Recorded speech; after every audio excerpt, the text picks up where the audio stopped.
It's a 51-degree windy afternoon here in Jacksonville, Alabama, and it's a winner-take-all ball game between the Gamecocks of Jacksonville State and the Hilltoppers of Western Kentucky. If they can deal with the wind, the winner of this game ends up in the conference championship game in a couple of weeks' time. Hi, everybody. I'm Eli Gold. Glad you're with us here today. Jeff Berger, former Auburn quarterback, is alongside, and we have got ourselves a bottom line, what you want to see in the month of November and December. Winner take all. No doubt. November football, so much implication, so much on the line, and it's just going to be a great football game. Now, Western Kentucky, they're a good ball club. They went down to the Bayou last week and gave LSU everything they wanted. Absolutely. Their defense had a strong showing. They did such a good job in keeping their offense intact. They wasn't intimidated with a redshirt freshman quarterback. They went down there and played strong, and you know, they're coming into this game with high expectations. They went down there expecting to win. They're coming here to expect to win. Take a look at the scenarios now for the championship game. Depending upon what happens here, you've got these two teams plus Kennesaw State all in the mix for the championship, and we'll all find out together what transpires as this afternoon continues. We're so happy to have you with us here as the Gamecocks in the red and the Hilltoppers of Western Kentucky will be in the white jerseys. It is a very, very windy day, and as you know, as a former quarterback, Jeff, what are the QBs going to have to deal with today to compensate for the breeze? Well, in their warm-ups, they had an opportunity to get used to the wind, especially on throwing the football downfield and understanding if they're throwing into it or with the wind. Petway makes the grab on the opening kickoff, and with no return, there is the touchback, and we're getting set to go here with a 1st and 10 for Jack State from their own 25-yard line. So happy to have you with us on this beautiful day. It feels like football, doesn't it? Caden Creel, the quarterback for the Gamecocks. There have been some changes for Jacksonville State. We'll talk about those as the give to the running back, and looking for some opening is Cam Cook as he stumbles and goes to the right side and gets out to the 32-yard line. Cameron Griffin, who normally plays at right tackle, he's moving around today. There's no time wasting here as Petway goes in motion, putting 3 wide to the left side. Eli, as you can see, Coach Trickett's seeing what the defense has set. Now they're changing the call on the line. 3 wides left. Creel rolls and throws, and it is incomplete at the 45-yard line with David Harrod on the coverage. The ball came loose. Creel had plenty of time. The one thing that they're doing, Jacksonville State, is moving the pocket, getting him outside where he can make a decision to run or throw. Made a decision, made a good throw, just didn't catch the football. Here now is going to be a 3rd down coming up. 3rd and about 4.5. Out of the shotgun, empty backfield. Rolling, throwing, low. It's caught, but it is short of the yard line to gain. Caleb Coombs on the right side with Harrod watching him. Comes up just a bit shy, but they're going to go for it here on 4th down and a yard. Cook, the setback. Play action to him. Quarterback Creel keeps it, and he will run and pick up the necessary 1st down out across the 40. Jalen Wester, the linebacker, there to make the stop, the transfer from the University of Colorado. Now again with an empty backfield, looking right, looking left, throwing long, wide open in the middle of the field. Catch is made by big DeAndre Johnson at 6'8", 220 pounds. What a great target to have. Huh? Absolutely. The last 5 touchdowns he's had has been over 50 yards. There again, he was running a post pattern, and Creel did a good job staying in the pocket and getting the ball to him. Averaging 50.6 yards per touchdown reception.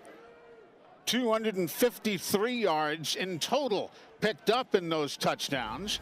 Here now with 2 wide left and 2 to the right. Petway. Play action, roll right, throw, caught. 15-yard line. And DeAndre Johnson now with 17 receptions for nearly 500 yards on the season. The Gamecocks have entered the Chick-fil-A of Jacksonville. Gamecocks in the red zone now. Again, Western Kentucky in the white jerseys. The Gamecocks are in the red. Creel talks things over with Cam Cook.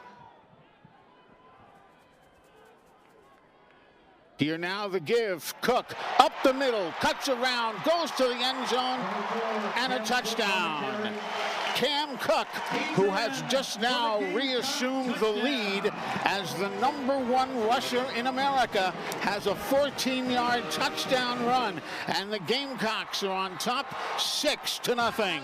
JSU set that up really nice, running the outside zone, Eli, and then all he had to do was just find a gap and cut back up, and did a nice job on the touchdown run. The extra point now by Garrison Ripa out of the hold of Cade Bakke. And the kick is good, and it is a 7-0 lead for the Jack State Gamecocks as they quickly march down the field here at home and take a lead in a must-win ball game. 7 plays on that drive, 75 yards in 2 minutes and 47 seconds. 7-0 JSU. We're coming right back.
Welcome back, everybody. 7-0. Jack State over Western Kentucky. The third member of our broadcast crew, Taylor Korn, standing by on the sidelines. Taylor, how are you? I'm great, guys. Hope y'all are doing well. As the team was coming out for warm-ups, head strength and conditioning coach Will Wright said all we've got to do is execute for 60 minutes. Focus on doing your job and come out swinging, and that is exactly what the Gamecocks did. And now this is the 9th straight game that Cam Cook has had a rushing touchdown, and the 5th straight game that wide receiver DeAndre Johnson has had a reception of at least 25 yards. That's what you got to do. Take advantage of all your tools. Yeah, Creel did a great job. 3 for 4, 47 yards on that drive. Great command. And one thing you'll see Jacksonville do is they'll definitely get up and run a quick snap on 4th down, and they did. A short kickoff by Ripa out to the 34-yard line, and that's where the Hilltoppers will start. That was Jaden Gray who made the grab at the 34-yard line. So a 1st and 10 from there. The quarterback, Rodney Tisdale from Jacksonville, Florida. 227 passing yards in their last outing against La Tech, or in their last conference outing. He also threw for a touchdown. Here now with the man in motion, the handoff, and he comes to the near side. Marvin Parrish, the freshman from Valdosta, made the ball carrier, and he is taken down after a pickup of 3.5, maybe 4.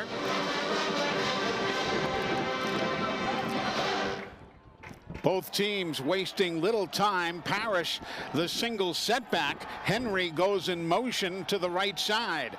And they look towards Henry, rolling that way, and throw it, and it's knocked away. Great effort defensively as Caleb Nix came over and got in Matthew Henry's way to knock that one askew. We got a flag. The officials, led by Garrett Dickerson, the referee, talking this one over. Personal foul, roughing the passer, defense number 12, 15-yard penalty, automatic 1st down. So you take and you lose, you give and you don't give. And the Gamecocks, Malcolm Jones, the Michigan State transfer, guilty right there. So it gives the Western Kentucky Hilltoppers the football across midfield. Tisdale,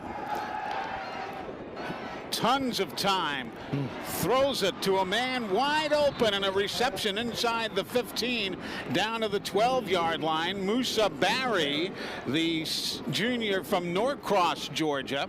That was really great patience on number 16. Tisdale just stayed in the pocket. He let the play develop, let the route develop. He was running a corner route, and great throw, great execution. There was no pressure, though. None whatsoever. None whatsoever. Nobody came calling. Now on a 1st and 10 from the 16-yard line. Here's the give. And Hutchinson, on his end around, comes near side and gets down to the 8-yard line. K.D. Hutchinson, he is a really good ball player. Not only as a pass receiver, he can also run the ball quite well. That was his 11th carry this year for nearly 80 yards all told. Now with wideouts to the right and left, Henry and Hutchinson.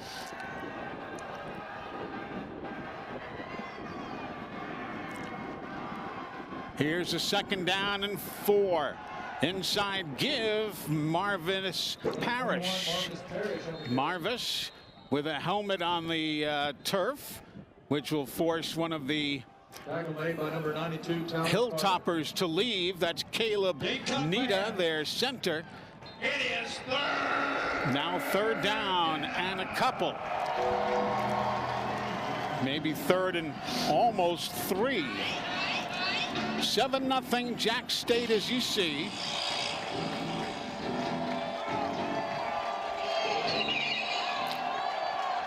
Man in motion. Mack. Here's the toss, right side. And Lavelle Wright gets stacked up after picking up the first down. He is inside the 5 at the 3.5-yard line. Good block by the edge there to get him on the outside. Just a quick pitch outside and just to pick up the first down.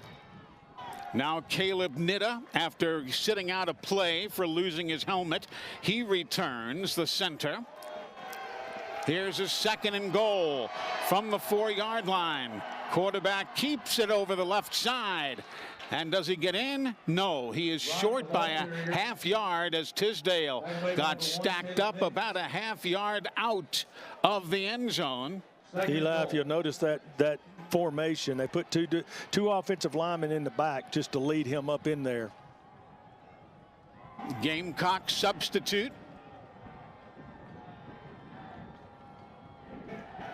Curtis Perry, the Bama and Virginia Tech transfer, comes in now with a tush push that's close to pay dirt.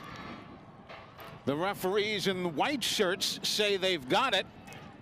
The officials in the striped shirts agree.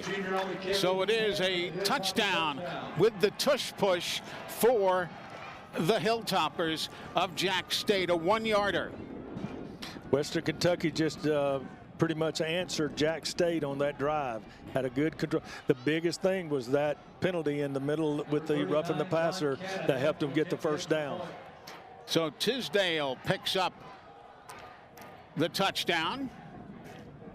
And now here's John Cannon to attempt the extra point. He is a perfect 40 of 40 already this year with that kick. We're all tied at 7 here in Jacksonville, Alabama. 8:29 remaining in the opening quarter.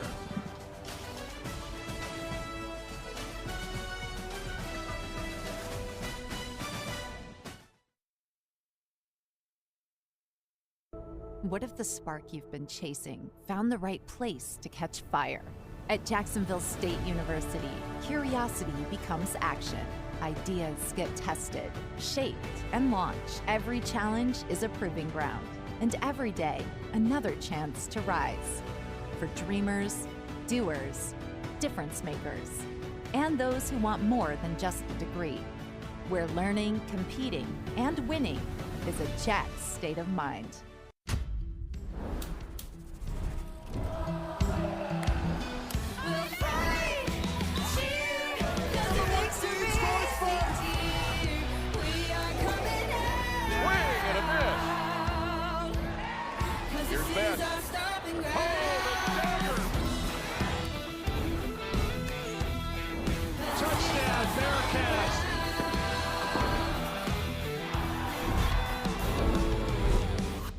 Whether it's family for dinner or game time, it's time for Johnson's Giant Foods Deli. All you have to do is drop by Johnson's Giant Foods and grab whatever you want, hot and ready to go. Chicken salad and chicken fingers to die for. Savory ribs, salad, dessert, you name it. It's waiting for you and your family or friends. Johnson's Giant Foods with 5 locations in Gadsden, Atala, Jacksonville, and Coldwater.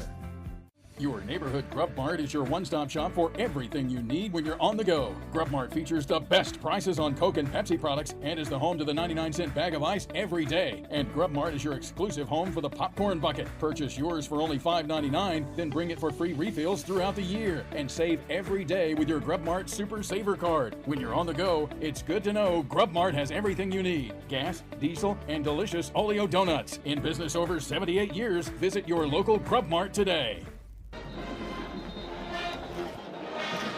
Welcome back, everybody. 7-all the score. And of course, running back Cam Cook was 7 yards out of the lead coming into today's action in college football as the leading rusher.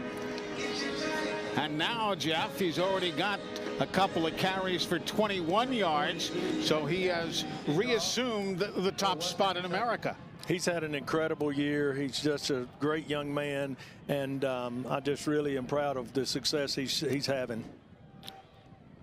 Jack Cassidy will get set to kick it off. Western is an interesting team. They have one guy does extra points and field goals. One guy does the kickoffs. And the kickoff right here from Cassidy, and that one will sail all the way to Calera. So it was a heck of a boot. And the touchback gives Jacksonville State the football. I think he had the wind behind him. I would expect so. The wind is really gusting here today. Interestingly, it's high above the stadium because the tassels on the uprights are virtually hanging limply. Yep. But atop the scoreboard, those flags are getting a workout. On the left side, Number 22, Christian Lando, the ball carrier. Christian Lando, who is the backup running back today from Cartersville, Georgia, picked up a yard and a half. We have not seen Brock Rechsteiner. He is banged up, and we were told a bit ago may not play. Here's the keeper and the fumble, and it's covered up by the Hilltoppers. Covered up by the Hilltoppers as the quarterback, Caden Creel, could not get loose, and Elon Jones picks up the football and gathers it up, and the turnover. And those are what is going to, that's what kills you. Yeah. The turnovers. They really hurt JSU last week down in Miami. Well, that's going to be one of the big keys to this game is protecting the football. He made a nice read, great run, just didn't protect it when he got mad contact. So now you see the keys to the game as the Toppers get going. Throwing a strike is Tisdale down to the 34-yard line, and a first down throw right there. You're going to see them play ball control offense. They're going to throw the football short, intermediate throws to a lot of different people today. Andrew Paul made a nice tackle there. Here now the inside give, and spinning forward, Marvis Parrish. He'll find an opening, and he gets down inside the 20 to the 18-yard line. Offensive line did a great job opening up the hole and getting a major push there. 74 yards already today for the Hilltoppers, 96 for the Gamecocks. Here's the 1st and 10. The Toppers in white. They fake the toss, throw across the middle, wide open down to the goal line. A wide open Matthew Henry makes the grab, and that was a beautifully drawn out play. Yeah, it was. It was just simply faking the toss out there to get the linebackers to shift. He runs a seam route up the middle. Tisdale put it right on the money. 15 yards, and it sets up a 1st and goal from a yard out. The inside handoff, and Lavelle Wright puts the Hilltoppers on top with the touchdown. Lavelle Wright, his 9th rushing touchdown of the year. Well, you can see that the run game has really opened up the pass game, and they're really dependent on that. And what a really good drive for them. 13-7. With a chance to make it 14. The holder is Maynard, and the extra point by Cannon is up and good. So it's now a lead of 14-7. Remember, the winner of this one goes to the Conference USA Championship game. Gamecock fans, the Amy Angel VIP experience is going to be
Welcome back, everyone. Glad you're with us on this Saturday.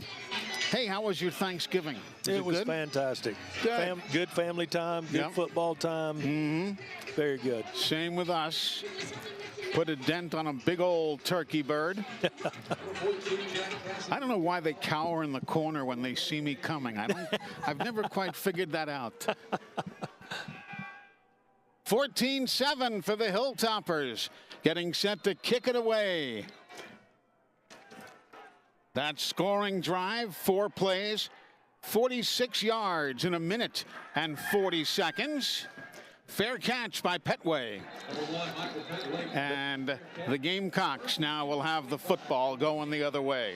Well, it just shows you what a turnover can do. I mean, it can really gain the momentum that you need to continue on, and they've got to eliminate those on both sides of the ball, or both teams.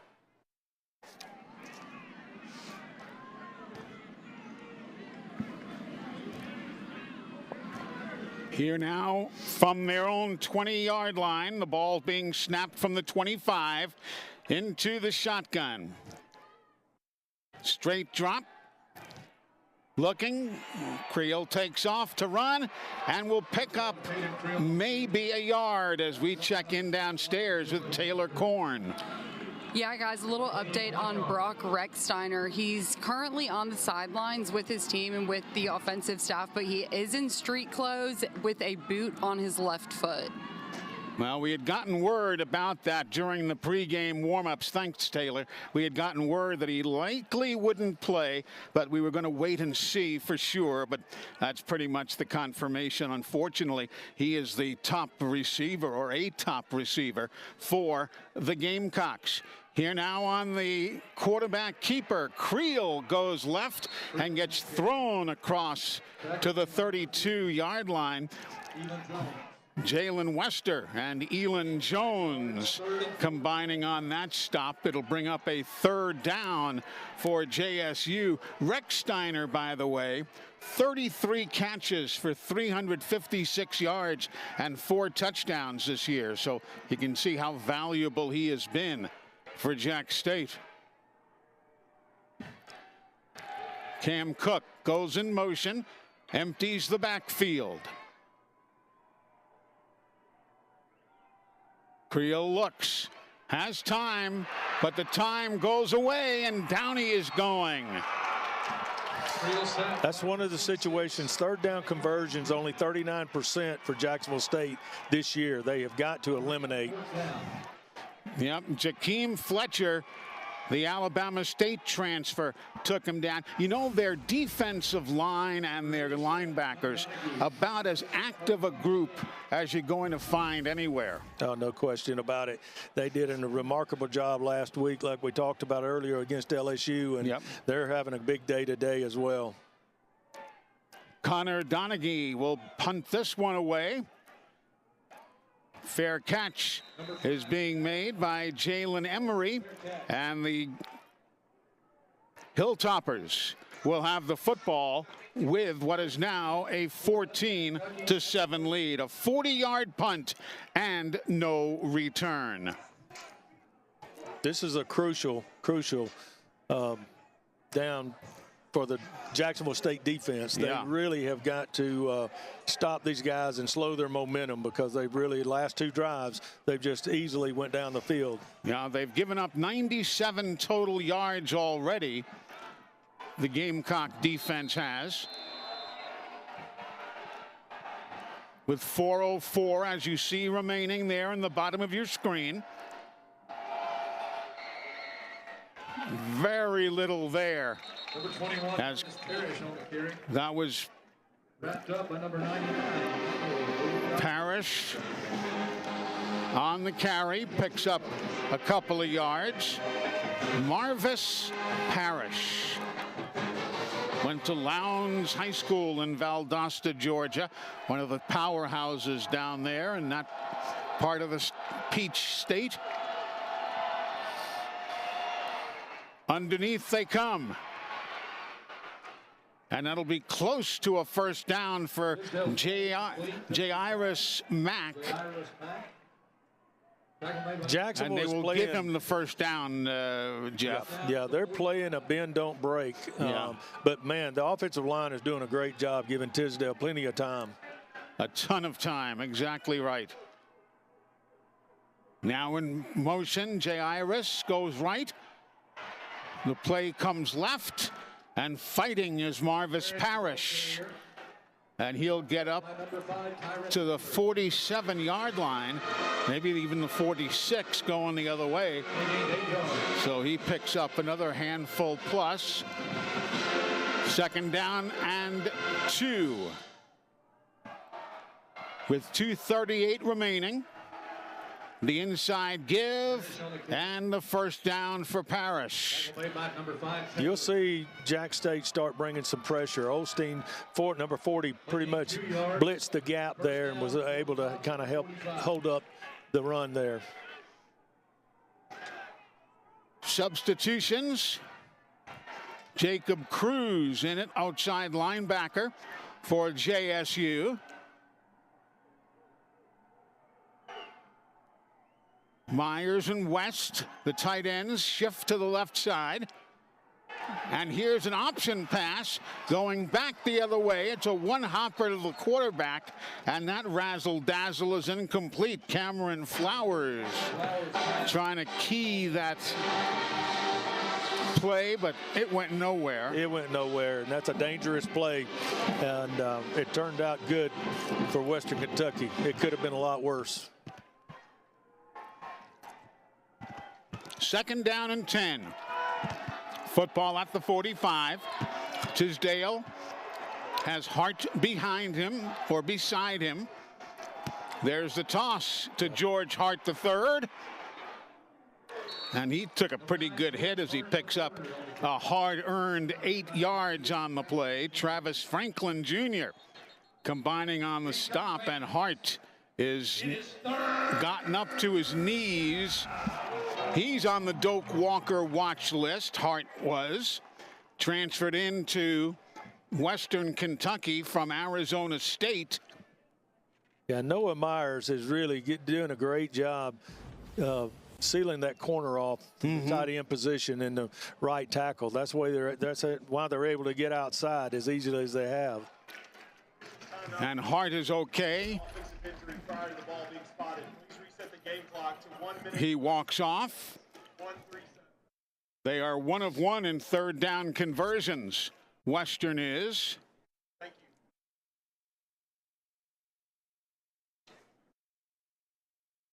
Overall for the season, 46%. And as well as they've been running the football, I expect them to keep it on the ground with this short of yardage. Yep. That 46% is best in Conference USA and is 32nd in America. Yeah. So they have been very, very efficient. On a third down and a couple, maybe 2.5. There's the give. There's the first down run by Parrish. Marvis Parrish. Nothing fancy there. Mark Woods, who's been very impressive for the Gamecocks. He was there to make the stop, but Parrish just went over the left side of his offensive line and picked up the first down. So now from the 32, Rodney Tisdale Jr., the quarterback. Brings a man in motion, fakes the give, and there's a throw that's knocked away from Parrish. And had that been thrown to his other side, it would have been a completion. Yeah, he had plenty of time to go through his progressions and get to the receiver. Good, well thrown ball, but well defended by Jacksonville State. Yeah, Travis Franklin Jr. was there to defend the play. Inside the final minutes of the opening quarter. Lavelle Wright, the running back. Here now the snap. Quick throw near side. Hutchinson, he's got it. He finds running room, and he's got a first down to the 20-yard line. Just a quick screen out to the left side, and he was able to get yardage upfield to get the first down. Darrell Prater made the tackle, but not before Hutchinson gets himself the first down run. He's from Valley, Alabama, Hutchinson is. Harris County. Jacksonville's definitely got a nickel package in. They've only put 3 down linemen to rush the quarterback, and so they're, again, bend don't break down here in the red zone. Pistol formation with Lavelle Wright lined up behind the quarterback. They fake the throw to him and then shovel it out forward, and it's carried out across the 15 to the 14-yard line by K.D. Hutchinson. Beautifully designed play again. Yeah, misdirection just to catch them off guard, and there again, it's keeping them a second down, third down, medium. It's actually second and short. Rick Bowie is the offensive coordinator for Tyson Helton as we have come to the end of the first quarter of play. This has been a 10-play drive so far, and the Toppers continue to march down the field. 14-7, Western Kentucky. We're coming right back.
Welcome back, everybody. There you see the numbers from here at Amherst Stadium, Jacksonville, Alabama.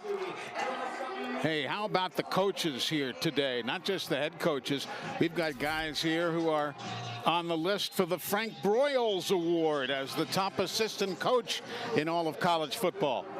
Andy LaRussa has done an incredible job as special teams coordinator. Rick Trickett been in the league for years and years. And there's a touchdown right there for K.D. Hutchinson. K.D. Hutchinson gives Western a 20-7 lead. A 13-yard run for Hutchinson. Western Kentucky didn't take much time. Basically just a power sweep, and he cuts it back for the touchdown. Number 18, Cole Maynard to hold. Cole Maynard will hold now for John Cannon to attempt the extra point.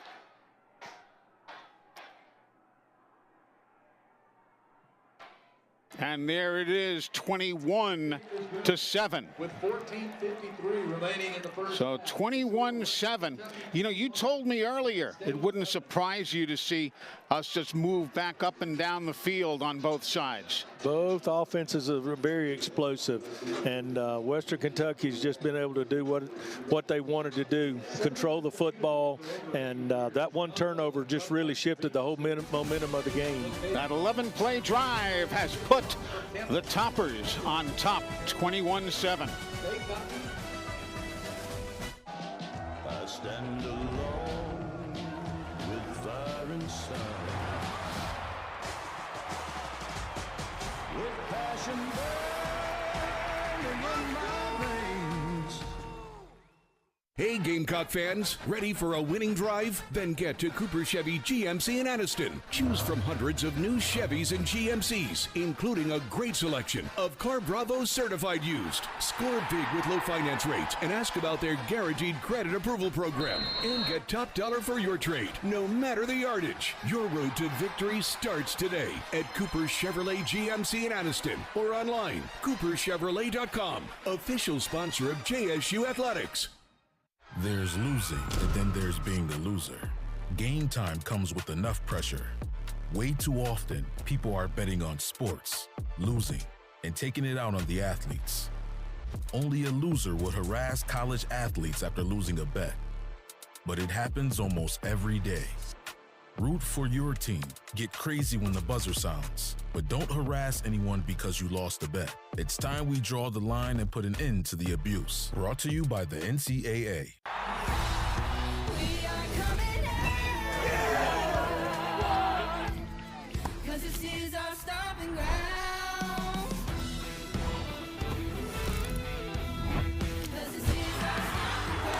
Chuck Miners make it work. Touchdown Bearcats. Knocks down the three.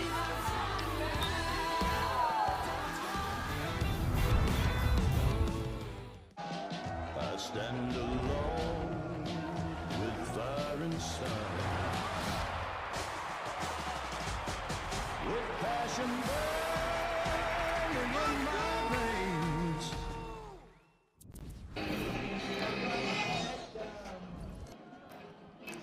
11 plays on that scoring drive, 65 yards in 4 minutes and 11 seconds. And if not for K.D. Hutchinson's run, we would have been talking about the Frank Broyles Award. But K.D. wanted to score, and we had to hush up. But why don't you pick up where you were? Well, if you look at Coach LaRussa, he's been a special teams coordinator, done a great job. He's got the #1 punter in the nation right now, and a very consistent field goal. You look at Coach Trickett in his 4th year coaching the Gamecocks. Offensive line, he's helped have Jack State ranked in the top 5 in the rushing nationally all 4 seasons. So 2 great assistant coaches. They really are. As here now is a catch by Caleb Nix on the touchback. And the football will be coming out. Gamecocks need to get some offense going. They are being out offensed, if you can, 162-96. Well, they don't need to panic. They just need to do what they do well. Yeah. Control the line of scrimmage and get Cam Cook the football and the playmakers. They've only had 49 rushing yards so far. There's the give and the inside move by the quarterback. Tackle made by number 34, Ron Hayward. The tackle 1 yard. allows the quarterback to pick up just a yard.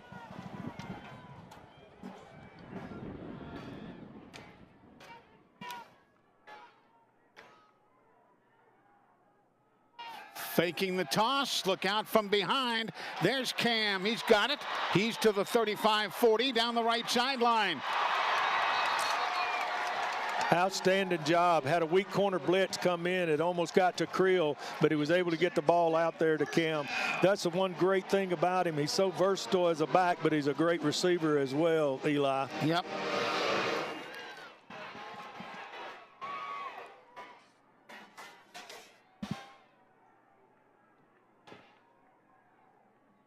Gamecocks needing some offense.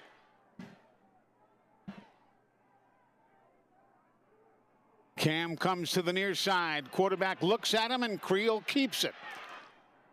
And with a nice little stiff arm, he manages to turn the corner. Jalen Wester was about to put him down. I didn't see many receivers in route there. I think that was just a design play. On a 2nd down and 5.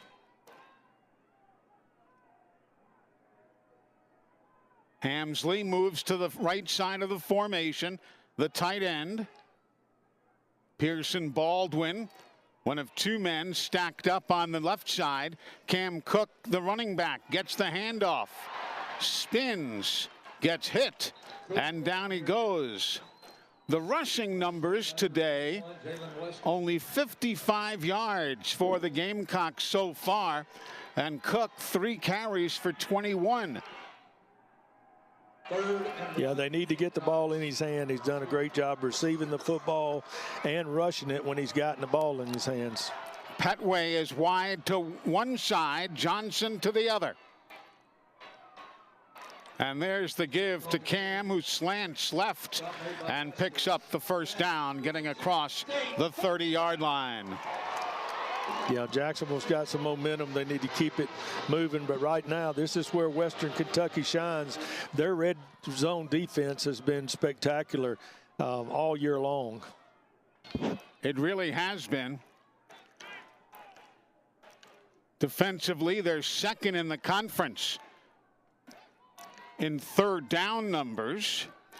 Here Creel rolls right, looks, throws, caught across the middle. Johnson down the right side, and he's out of bounds at the 6-yard line. DeAndre Johnson. Nice play action. A 24-yard pickup. Yeah, nice play action. Bootlegging, getting him outside on the corner where he had an option to run, or he finds Johnson coming across the middle. Out of the pistol formation. Single setback. Cam spins and may get an extra half yard down to the 5 or 5.5 yard line. George Hart III was the man there to make the tackle. 2nd and goal from the 6. So as you hear in the background, 2nd and goal from the 6. Again, the winner of this one is in the Conference USA championship game. Gamecocks could have won it last week, but they lost to FIU. Got one-on-one coverage out here, 8 in the box. Here now the quarterback. Creel keeps it, turns it upfield inside the 5 to the 4-yard line. They were expecting the run for sure right there. They were. Dave Harrod and Anthony Brackenridge combining on the stop. Big play right here, Eli, 3rd and 4.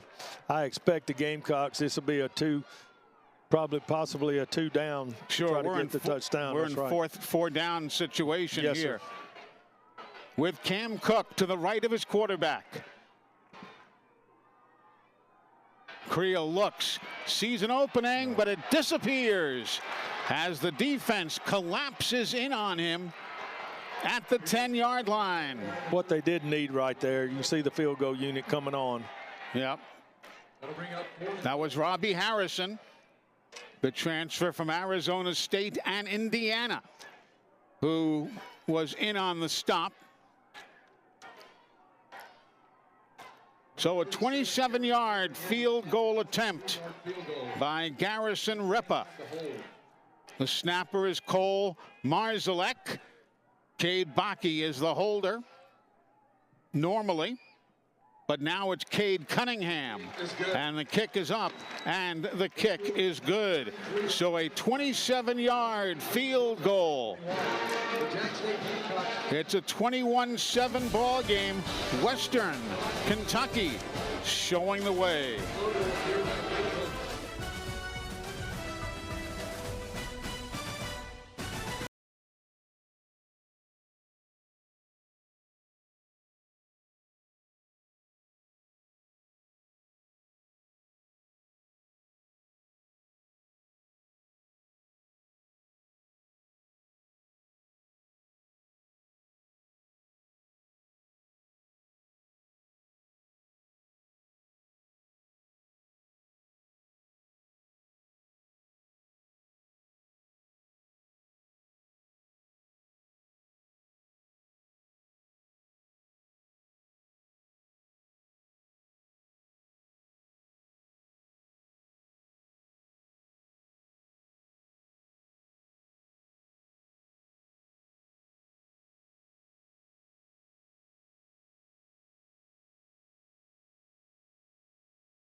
Welcome back, everybody.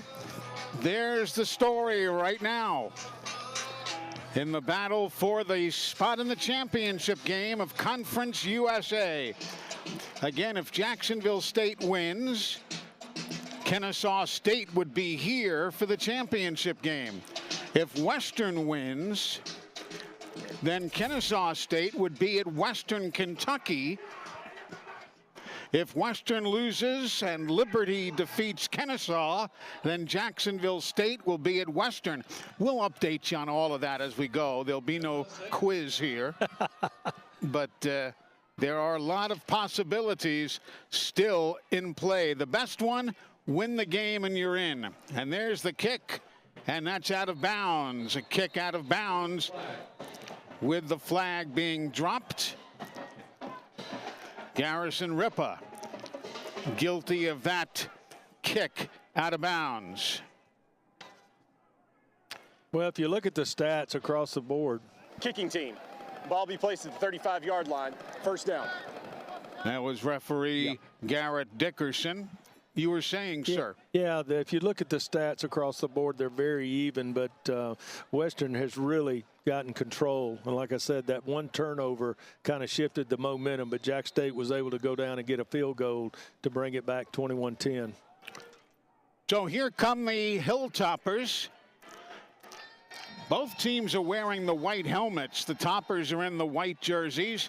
Gamecocks in the red, and there's a great defensive stop right there as Hutchinson got hauled down by Max Sanders. Max Sanders, a freshman, has just had an incredible year. He has. He's been leading the team and tied with total tackles this year. A great job getting upfield, making the tackle.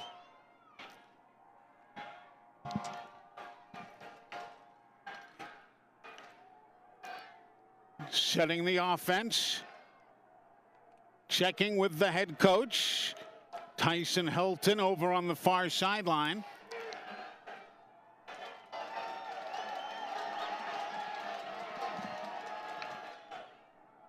Straight drop.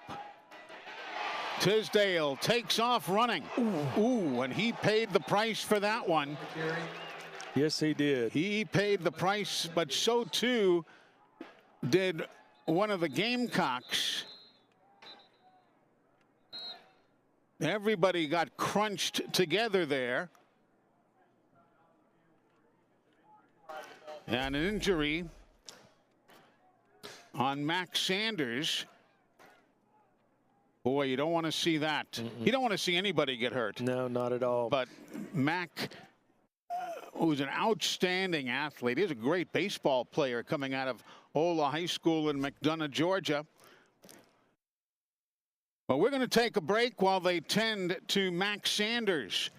We're live in Jacksonville, as you see Coach Charles Kelly, that is he in the black, looking on, checking on his outstanding linebacker. We're back right after this.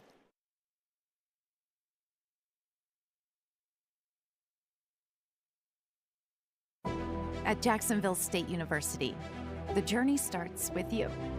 It begins with your ambition, your curiosity, your dreams.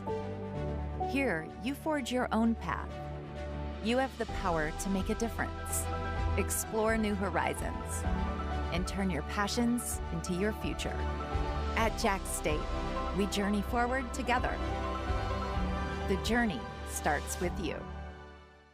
Whether it's family for dinner or game time, it's time for Johnson's Giant Foods Deli. All you have to do is drop by Johnson's Giant Foods and grab whatever you want hot and ready to go. Chicken salad and chicken fingers to die for. Savory ribs, salad, dessert, you name it. It's waiting for you and your family or friends. Johnson's Giant Foods with 5 locations in Gadsden, Atala, Jacksonville, and Coldwater. Hey Gamecock fans, ready for a winning drive? Then get to Cooper Hyundai in Addiston. Choose from hundreds of new Hyundai sedans, SUVs, and hybrids, including a great selection of pre-owned vehicles. Score big with low finance rates, plus get 10 years or 100,000-mile warranty and complimentary maintenance. Plus, get top dollar for your trade, no matter the yardage. Your road to victory starts today at Cooper Hyundai in Addiston or online cooperhyundai.com, official sponsor of JSU Athletics. WKU is home for big dreamers, for those who shape the future, who set their sights high, accept challenges, fuel their passions, for those with a desire to create a better tomorrow. You don't come here to prepare for one thing. You come here to prepare for everything. You belong on this hill, where we engage, learn, grow, and celebrate together. Climb with us at Western Kentucky University.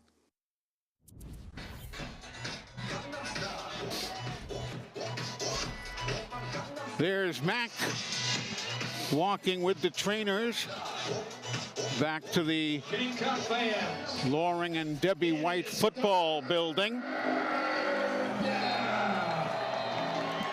So what are they going to do to replace Max Sanders? 31's come into the game that may end up going to a nickel package. It looks like they're bringing everybody to the line of scrimmage. Big down and distance here for Jack State. Mark Woods is 31. He's a DB, a nickel back. Pressure off the edge. Intercepted by Jack State. Taken the other way. The run is on and inside the 10, down to the 9-yard line. Great play by Walker Osteen as he picks up his 3rd interception of the season. The junior from White Plains, Alabama. And that is what Jacksonville State needed to get back into this one. Yeah, they showed pressure and then they both backed out. Both linebackers, everybody dropped back, tipped the ball, and he made a great play. Huge play for Jacksonville State to get some momentum and get back into the game. He ran it back 37 yards, Osteen did. And now the Gamecocks will have 1st and goal from the 10-yard line. Here's the direct snap. Cam Cook. Nobody was fooled on that one. Now he actually, I don't know why he brought it back up inside. It looked like he had the edge. Yeah. Jaden Hardy, the defensive tackle, was alert to that play. It'll be 2nd and goal from the 10.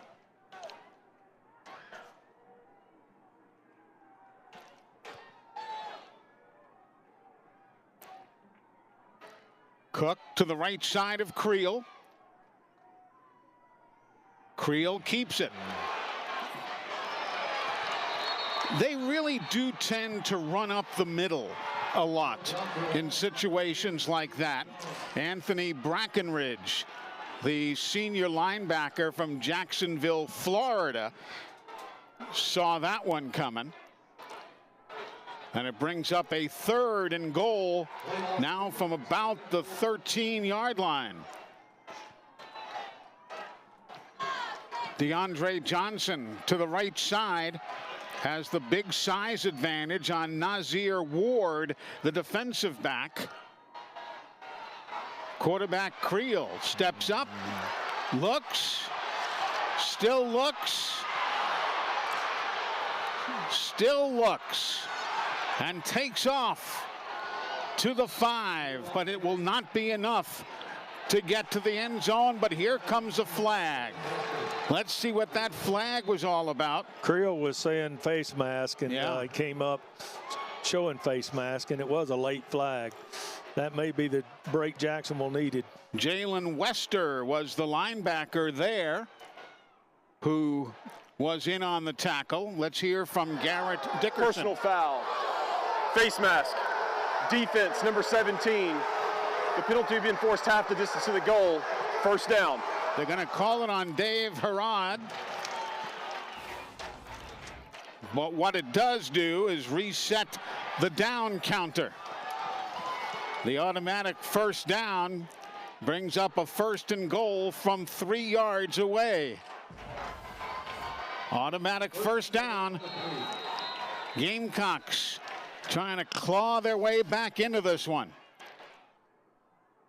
The snap, the give, the throw into the end zone. Touchdown. Nice fake. Everybody bought it, and nobody stayed with the receiver. And that was Pearson Baldwin, the big tight end at 6'2", 230. Watch him get lost there. Good fake in the middle. They tackle Cam, and then he just made a nice little toss over the defender for Baldwin. Made a great catch.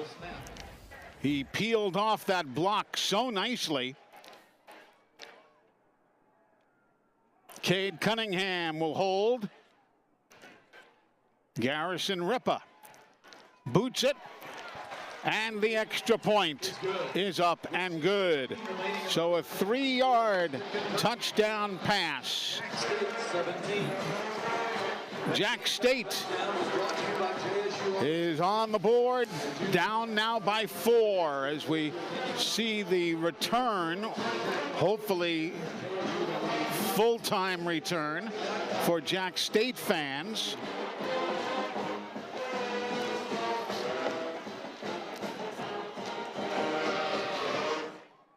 As Max Sanders, let's check in downstairs with Taylor Korn. Turnovers are something that Jacksonville State fans are pretty familiar with this season. The Gamecocks have now forced at least 1 turnover in every game that they've played and lead Conference USA in turnover margin at this point in the season. So they live and die with the turnovers.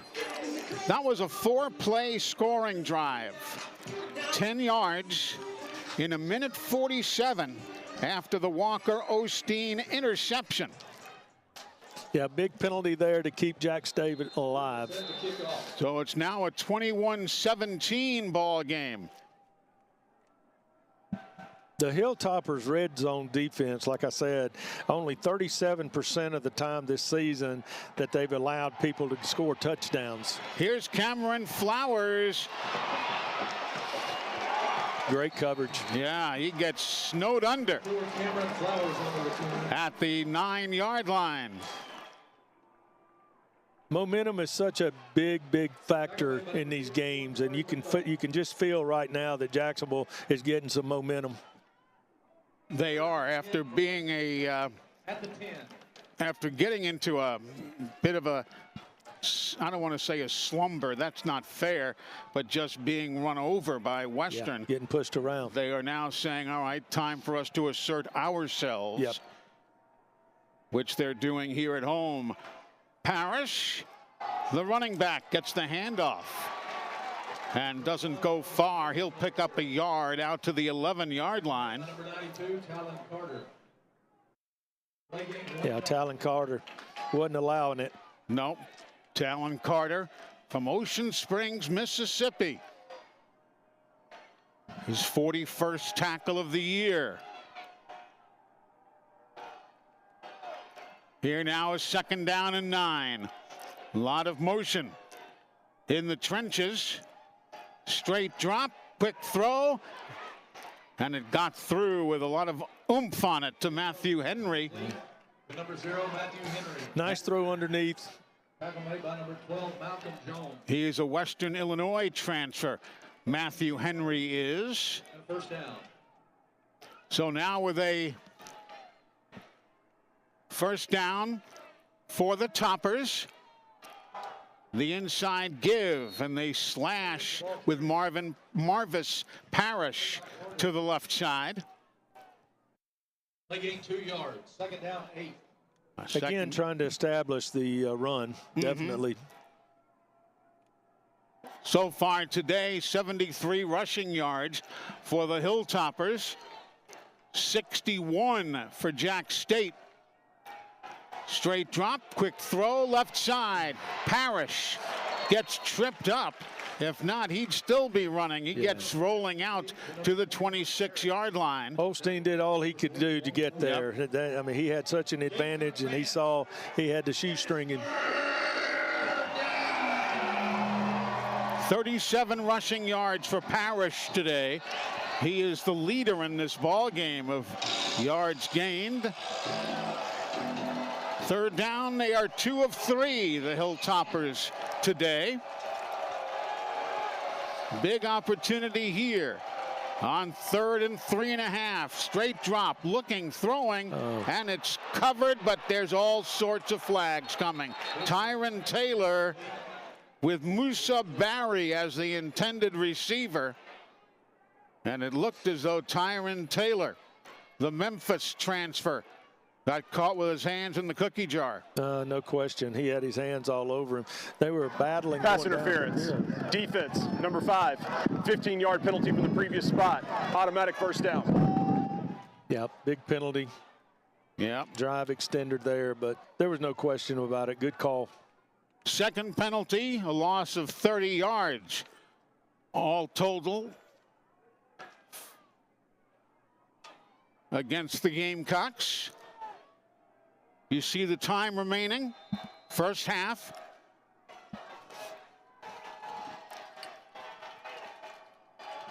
Motion is Hutchinson.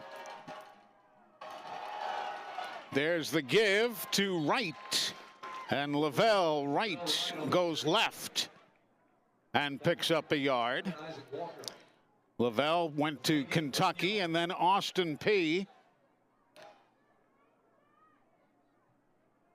Got some solid numbers at both of those schools. Of course, when you played, Jeff, as the quarterback at Auburn, this free-flowing, I mean, transfers were happening, but not, you know, whoops, the ball comes loose. It's caught again by Tisdale. 2 receptions on 1 play. Yes, and he throws it to the far side to Musa Barry. Wow, what a play. What a play, Tisdale. Watch this again. He kept his cool.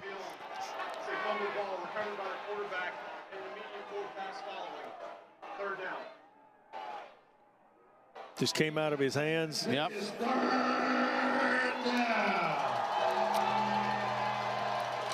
So now 3rd down and a yard from the 49.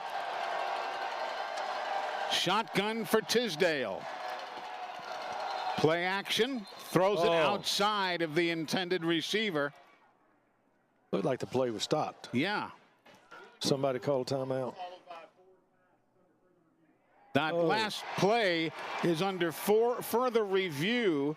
Was it a forward pass as his hand was coming forward, or did the ball go backwards as he lost it and it would be a lateral which allowed him to then pick it up and throw it. So they're going to look at that.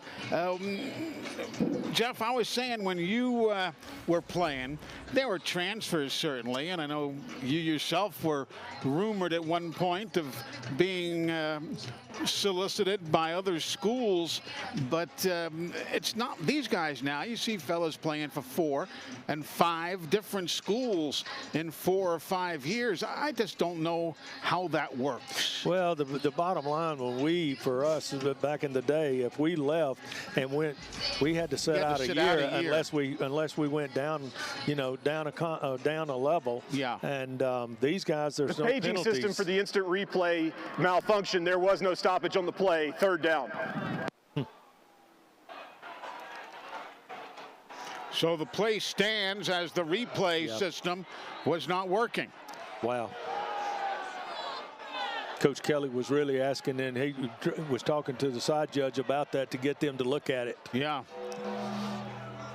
But yeah, you're right. These guys, they can definitely leave if they want to, and now you've got money involved in the game, and so it is a different time. You ever kick yourself saying, I wish I was a little younger? Not that you're old, but here's the give to Wright. And he gets across the 50 and moves the chains into Jack State territory. Western Kentucky has done such a good job of mixing up the run and the passes and intermediate passes and just moving the chains and controlling the game clock. Here's the inside give again. Wright cuts to the far sideline and in front of his teammates gets them jumping up and down. Tyron Taylor made the tackle. There's a good look at Lavelle Wright, number 11. Transferred from Austin P and the Kentucky Wildcats. We've got the 2-minute. We've got the 2-minute timeout upon us. 21-17.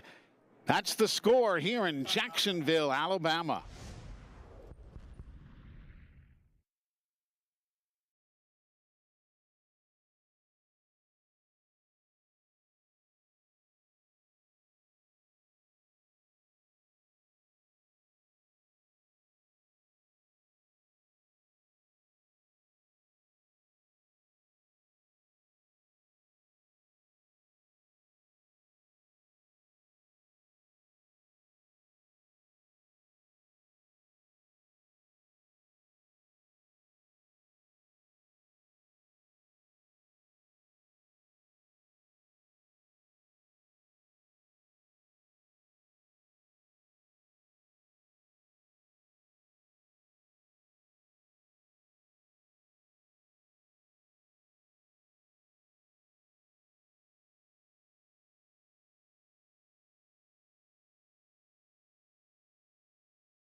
Welcome back, everybody. Amherst Stadium on the campus of Jacksonville State University. Bit of a chillier day than we're usually used to here in Alabama. 52 degrees. Well, we're glad to have you along with us. Again, a Gamecock win, and they're in the Conference USA Championship game. a Western win, and Western Kentucky is in the championship game. Here's a second down and a couple for the Hilltoppers in the white jerseys. Here's the inside give, big lead block on his racehorse, and gone. Lavelle Wright, touchdown, Hilltoppers. Yeah, just an inside zone there, and he just found the crease. Nobody to stop him. 39 yards for Lavelle Wright. And he had beautiful lead blocking. He had Marshall Jackson in front of him. The offensive line from Western, they've really controlled the line of scrimmage and given these guys plenty of holes and plenty of time to operate today. They've done a great job. Extra point by John Cannon is up and good. So with 1:52 remaining here in the half, it is Western Kentucky on top by a score of 28-17. That scoring drive, 9 plays, 90 yards in 4 minutes and 17 seconds. I'll tell you, both of these teams have had the ability to move the ball today, more so for Western Kentucky than Jack State. It's going to be interesting to see what type of adjustments they make at the halftime, because that's going to be key in the second half. One of the things that Western Kentucky does well also is the fact they don't allow many points scored in the fourth quarter. Oh, it's unbelievable. They've only given up 35 points in the fourth quarter of games this year. Yeah, and only 2 touchdowns. So it's going to be a large task. Jacksonville State has to stay in the game. Heck, they've only given up 244 points overall this season, compared to 280, 290, and over 300 for others. That's Petway with the reception, and the first down will be marked for the Gamecocks from their own 25-yard line. Total yards 238 for Western Kentucky, 168 for Jack State. Tisdale is remarkable today, Jeff. He's 9 of 11. Yeah. Those are Jeff Berger-like numbers. He's very consistent right now. Jacksonville State, I expect them getting a hurry up. Whoop. There's a flag on the play, and it's going against Jack State. Yeah, we've got a little bit of false start. Not a good way to start the drive. No.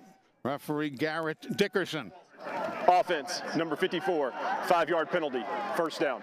Bubba Grayson, who hasn't done many things wrong in his career, making his 17th straight start today. That'll be the third penalty on JSU for a loss of 35 yards. Now the inside handoff. Nothing there. They spin around. Very little there. Cam Cook. You know, when you're this good, when Cam is that good, you get zeroed in on. Anthony Brackenridge was spying on him that time. They've had more success getting it to him, and out here's the receiver. Creel, plenty of time. He has to. Plenty of time. Now he's just going to throw it away. Yeah, he's going to get out of the box and throw that one over section 107. 3rd and long is one of the down and distance that Jack State doesn't need to be in, but they forced himself into it. We'll see how aggressive they get right here. Wasting no time.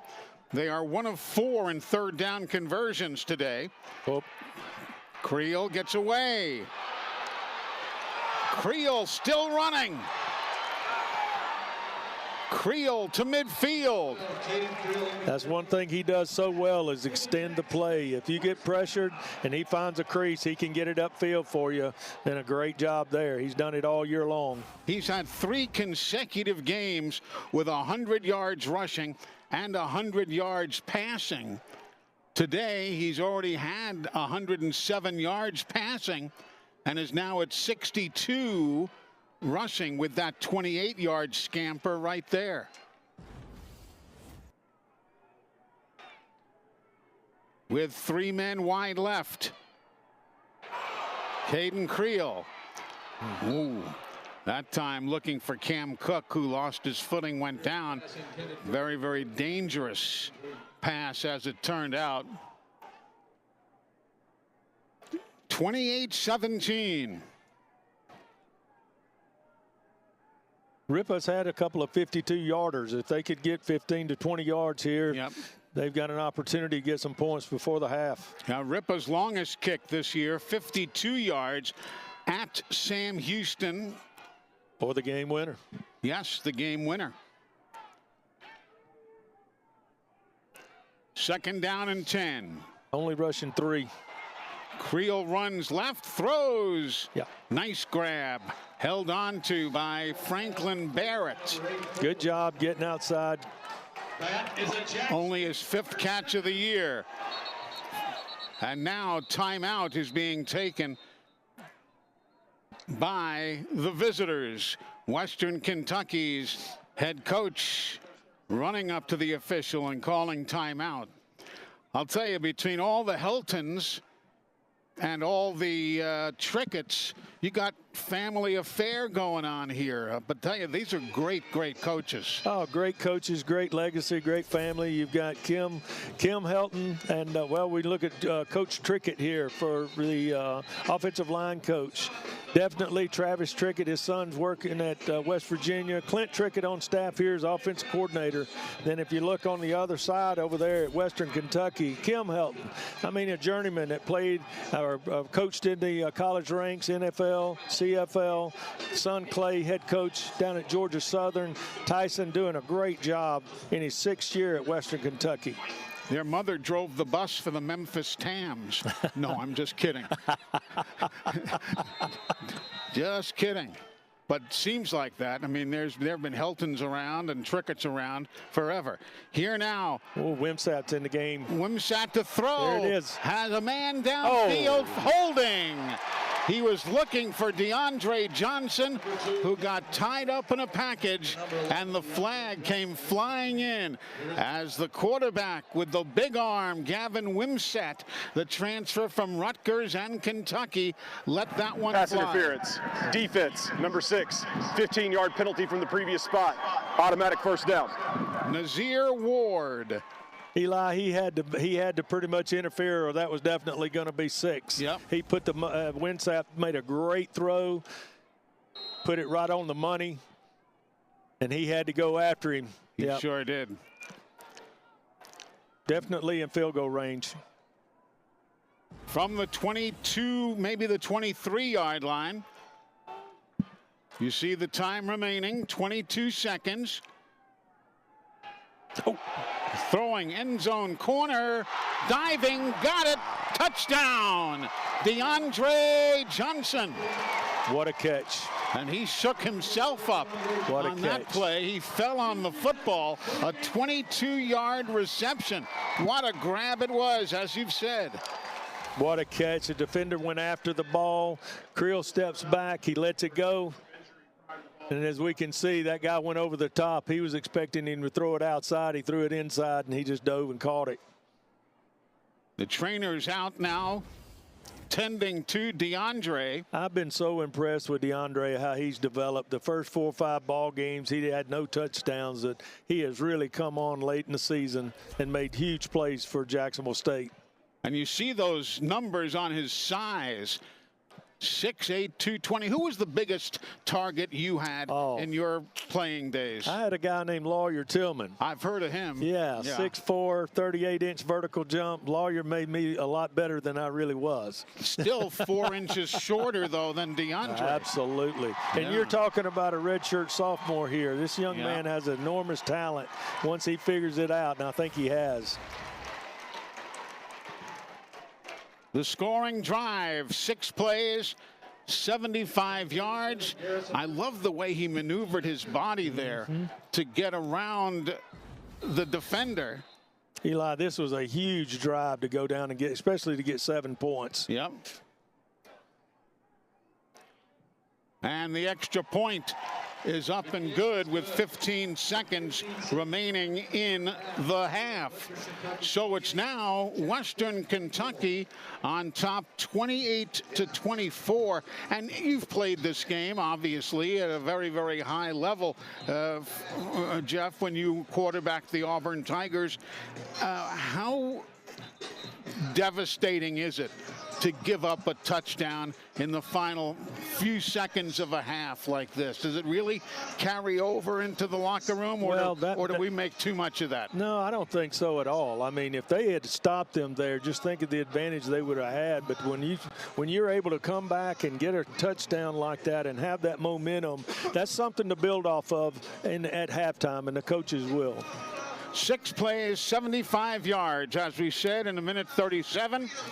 A 22-yard play by Creel to DeAndre Johnson. Now Garrison Ripa to kick it off.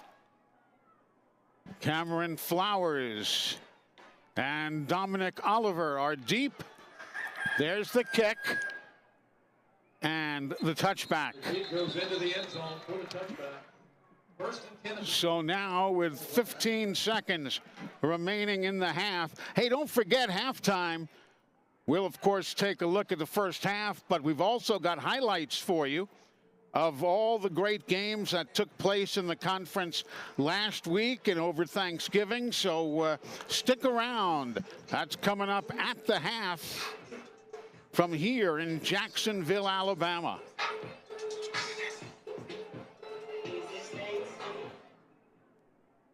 Looks like they're going to take a knee. Yeah, they're going to take a knee here. And there it is. And the first half is in the books. You got a team coming on the road. They've got the lead at the halftime. They can't be disappointed. A couple of major penalties in the first half that made a difference in that turnover. So both teams still well in this ball game. It's going to be a battle in the second half. So that's how we stand here at halftime. 28-24, Western Kentucky over Jack State. We return to North Central Alabama right after this.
Amherst Stadium.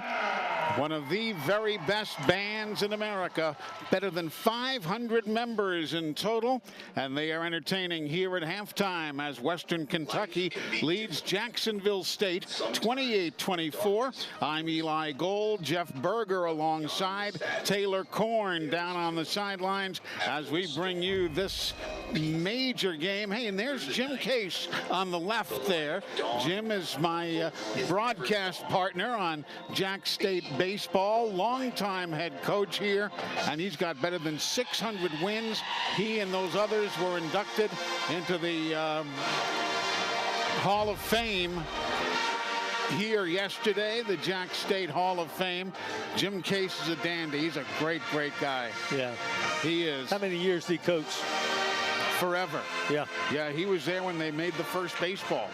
A lot of folks don't know that. Take a look at the numbers. Very, very even. Maybe the most lopsided number is probably the time of possession. That's about it. Yeah, all year long. I mean, both of these teams coming in, just all the numbers were very even across the board, just about in every category. Again, I keep stressing the red zone defense for both teams, but Western Kentucky has really late in the game in the fourth quarter has only allowed 35 points, 2 touchdowns, and that's going to play a big part in today's. For Jacksonville State, Creel 8 of 11 passing, 142 yards, 2 touchdowns. For Western, Rodney Tisdale Jr., 9 of 11 passing, 114 yards, no touchdowns, and 1 interception. On the ground, Creel has 12 carries for 62 yards.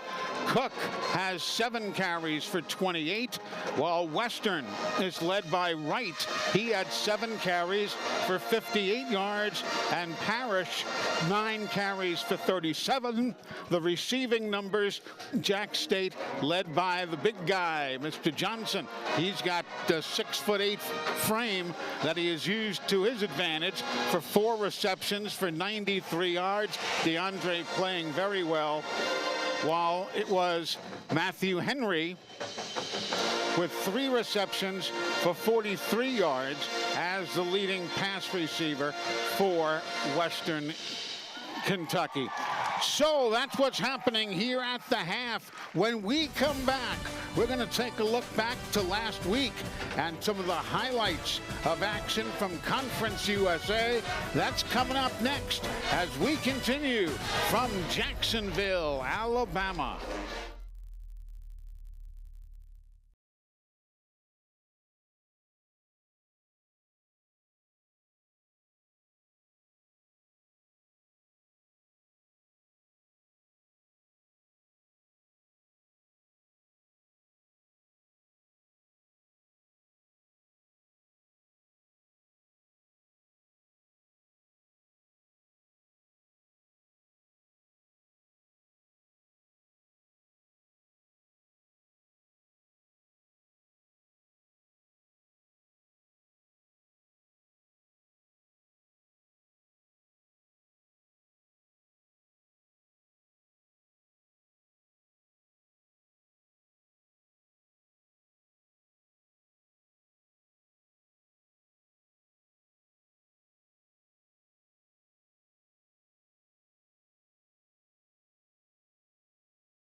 What's up, Conference USA fans? Welcome into a very special episode of CUSA Insider, the official podcast of Conference USA.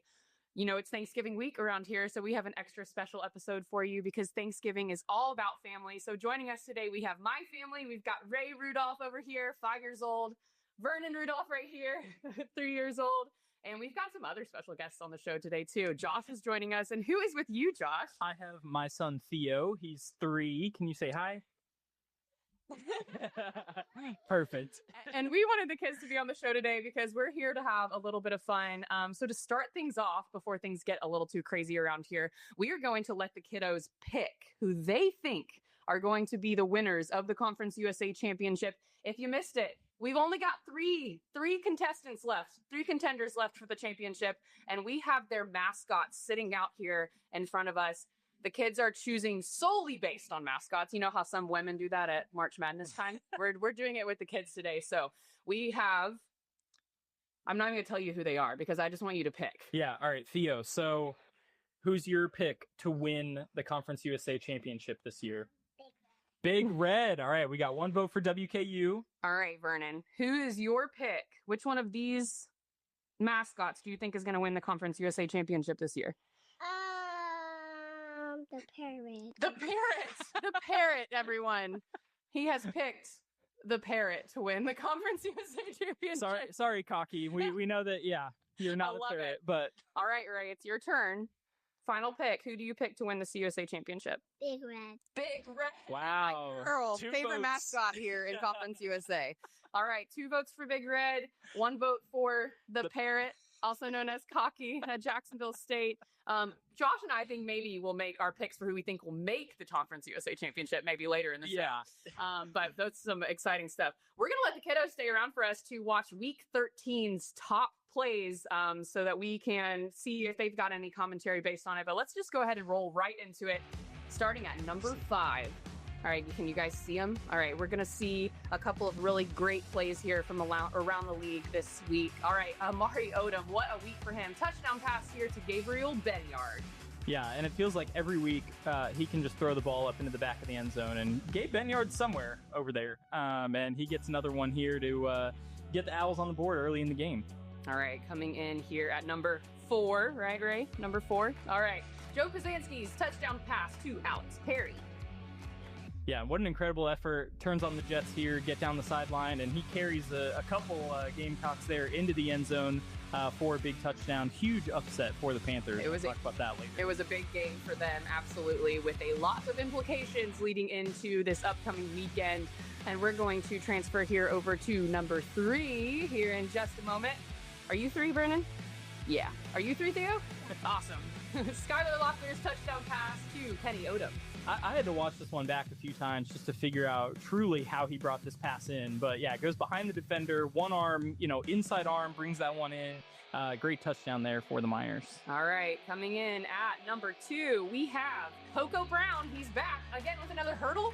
Yeah, I can't believe I've never seen this type of athleticism, multiple times from someone. Originally ruled a touchdown. Is that one yours?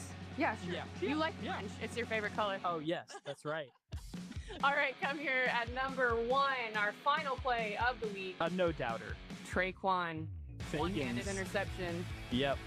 I mean, I knew as soon as I saw this, we joked about it in our chat. We knew this was going to be a top play. What did you guys think about that catch? Good. It was awesome. Yeah. It was good. Kid approved. Number 1 play of the week.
Welcome back, everybody. Conference USA football here on ESPN Plus. There you see Western Kentucky with the 4-point lead on Jacksonville State.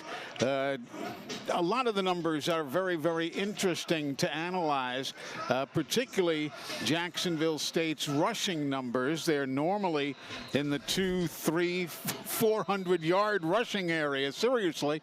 And look at that, 91 yards and a half of football. Yeah, 91 yards. Cam Cook only 28 yards. So they've had in terms of Western Kentucky's done a really good job keeping him contained. Look at Johnson. I mean, man, he's really showed up. 4 targeted, 1 touchdown, 92 yards. So that's been great. Creel's done a good job extending the plays, but if you look at the stats across the board, they're very even, and the score is very close as well. Of course, Brock Rechsteiner, if you're just joining us along the way, he is ailing, is not playing today, so that takes away a key cog in the passing game. But you've got DeAndre Johnson, who, again, has found the football in the end zone, which is something that we didn't see early in the year. That's right. Eli, first 7 games, 5 catches, 73 yards. He had 0 TDs. The last 4 games up until today being the 5th, now he's got 6 TDs, 369 yards plus what he's got today, another 92 yards. So he has really progressed and gotten better along the way this year. Gotta love Rodney Tisdale, though, Tisdale Jr. Yeah. 9 of 11 passing, 114 yards. 1 interception. He hasn't thrown a touchdown yet today, but nevertheless, he is really early in the game. He really kept the Hilltoppers on pace. Meanwhile, a quick check with Taylor Korn downstairs with the coach.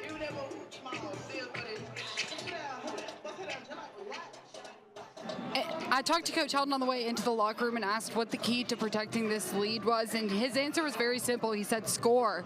And then coming out of halftime, I talked to Coach Kelly, and he said that his message to the team was the last 2 minutes of the first half were really good. Let's make the first 2 minutes of the second half really good. Limit explosive plays, and hey, it's a 60-minute game, and there are 30 minutes left. Indeed so. Taylor, thank you very much.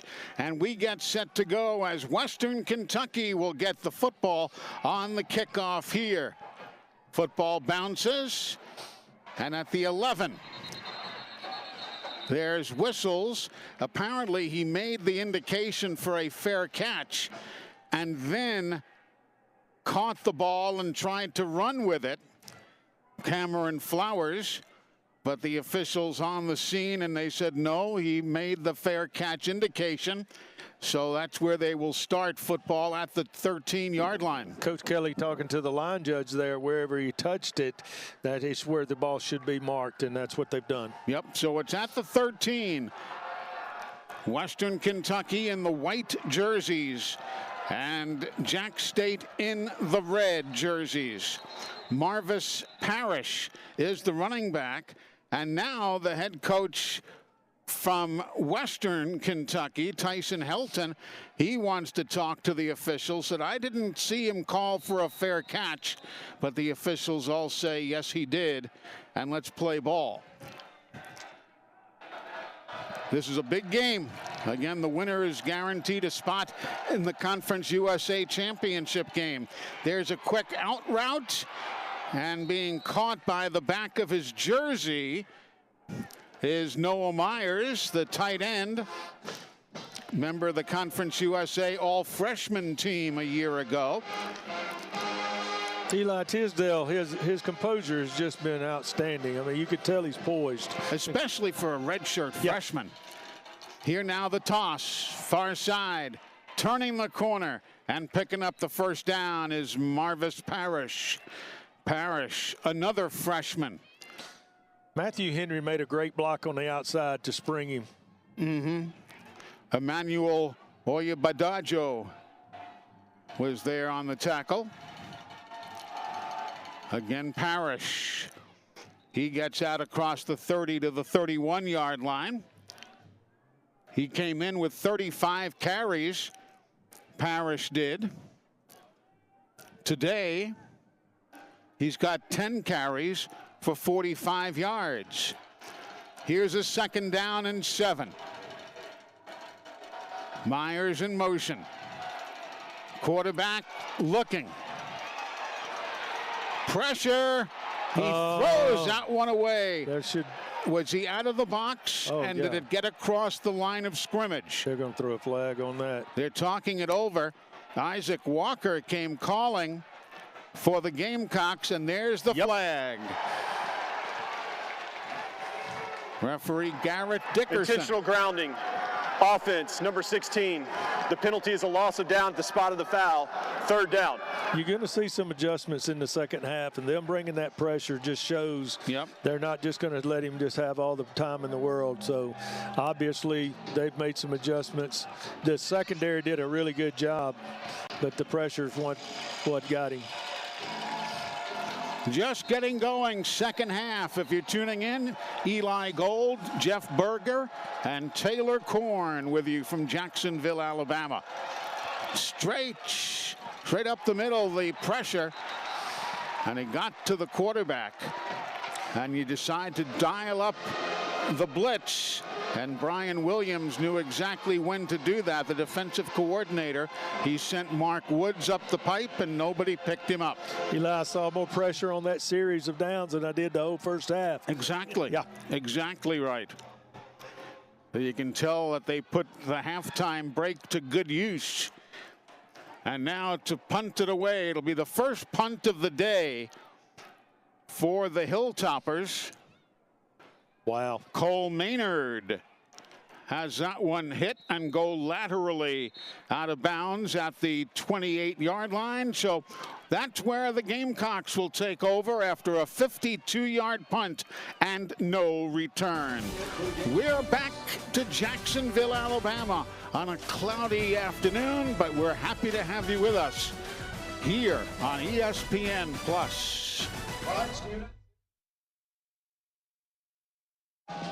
I stand alone with fire inside, with passion burning in my veins. We are coming out, 'cause this is our stomping ground.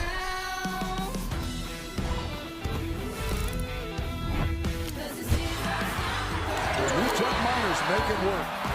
Touchdown, Bearcats. Knocks down the 3.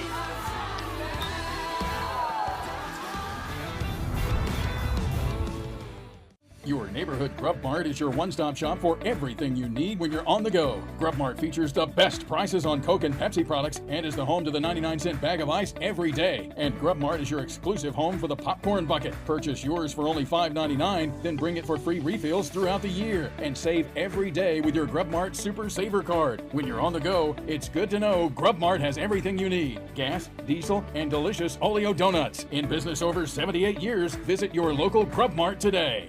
Whether it's family for dinner or game time, it's time for Johnson's Giant Foods Deli. All you have to do is drop by Johnson's Giant Foods and grab whatever you want hot and ready to go. Chicken salad and chicken fingers to die for. Savory ribs, salad, dessert, you name it. It's waiting for you and your family or friends. Johnson's Giant Foods with 5 locations in Gadsden, Atala, Jacksonville, and Coldwater. I stand alone with fire inside, with passion burning in my veins.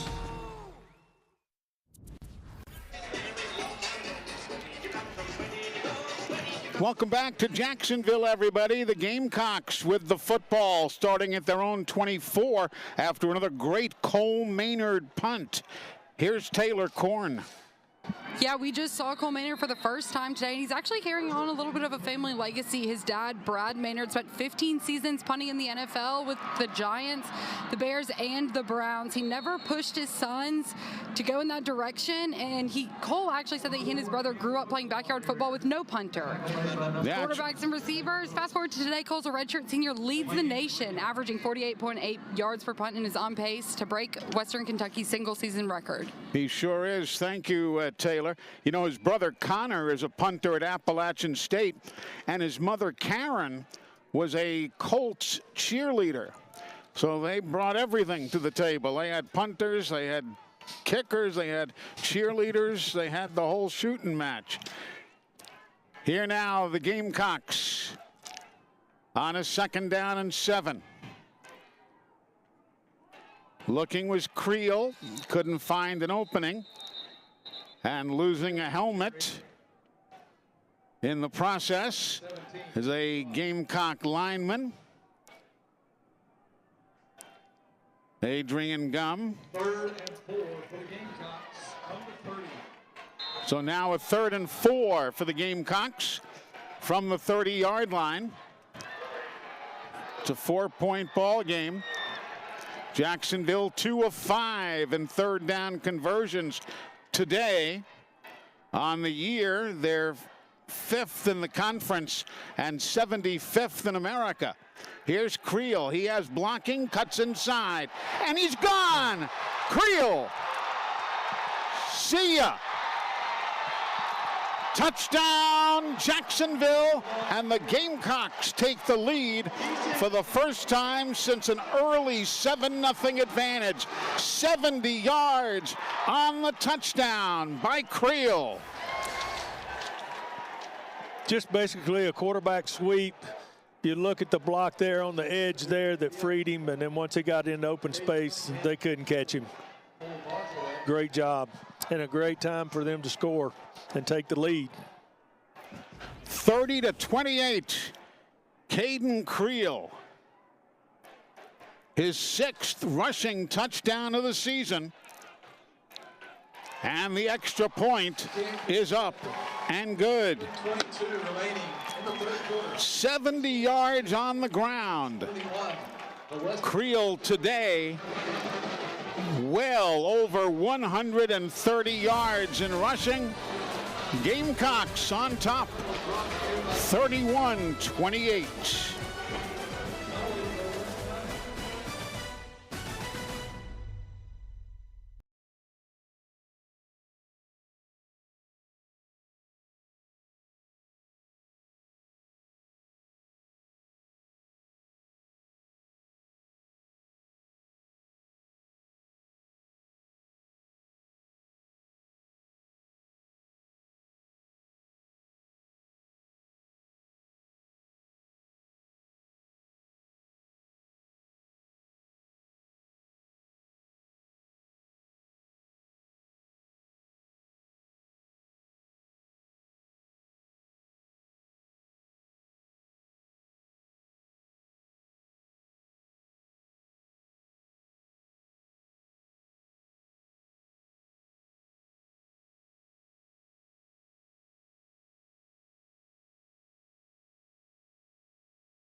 3 plays, 76 yards in a minute 22.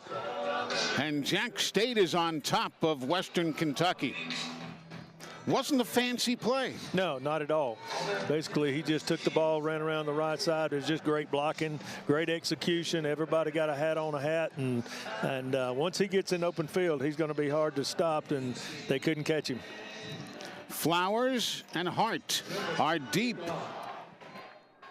for Western Kentucky.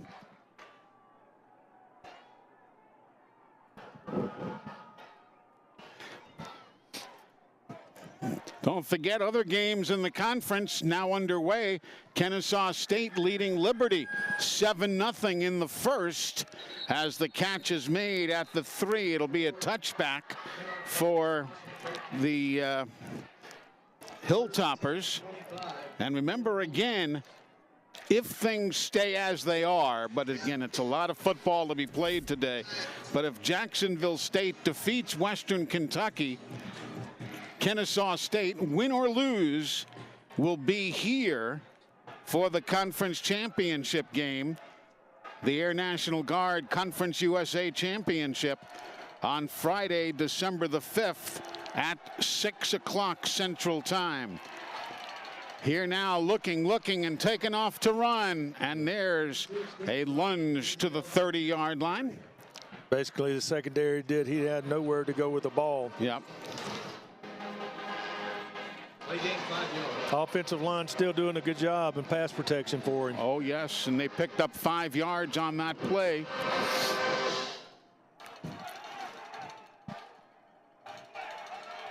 We're in the third quarter, just getting going. Henry in motion, goes to the right side of the formation. And the give is nowhere to be seen. Osteen did a good job filling the gap. Walker Osteen.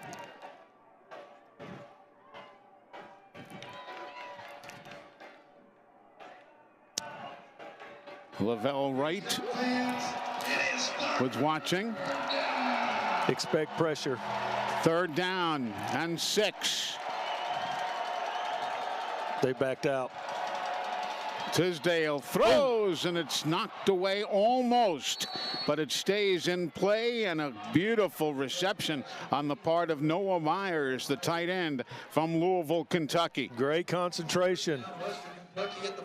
Yeah, sometimes you don't even have to touch it. Just being that close will mess up the receiver. Exactly. But Myers stayed right with it. Yep. Great play by him. Lavelle Wright working in the backfield along with Cameron Flowers, flanking their quarterback Tisdale.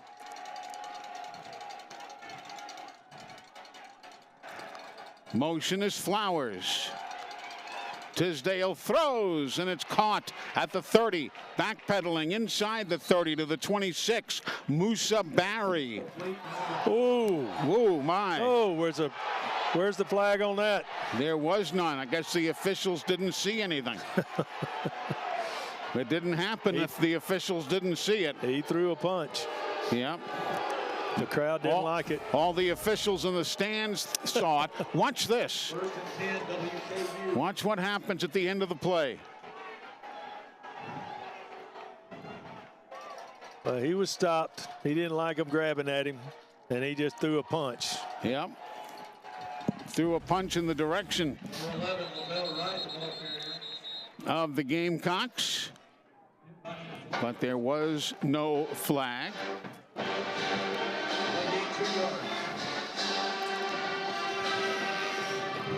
Tyson Helton probably telling him you were lucky, because we all know they always get the retaliatory move.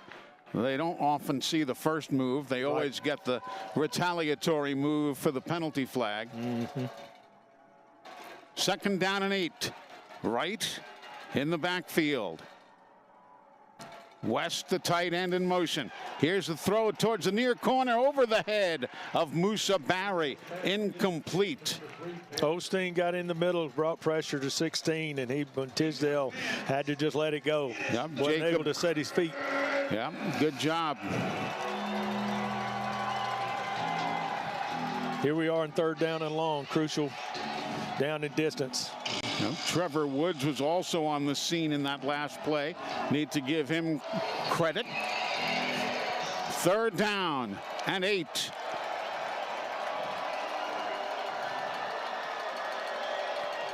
Quarterback drops back, looks, steps up, hauled down. And he is given a seat at the 24-yard line. It'll be 4th down from there. Garen Stansberry there to make the stop. And they're going to bring in the field goal unit, John Cannon. It'll be a 42-yard field goal attempt. He's been 75% on the year. From that range, he is 8 of 9. Kicks on the way. Made it. And it is up and good. Solid. Very well done. So it remains a tight ball game, but Jacksonville State and Western Kentucky now all tied up at 31 apiece. We're back right after this.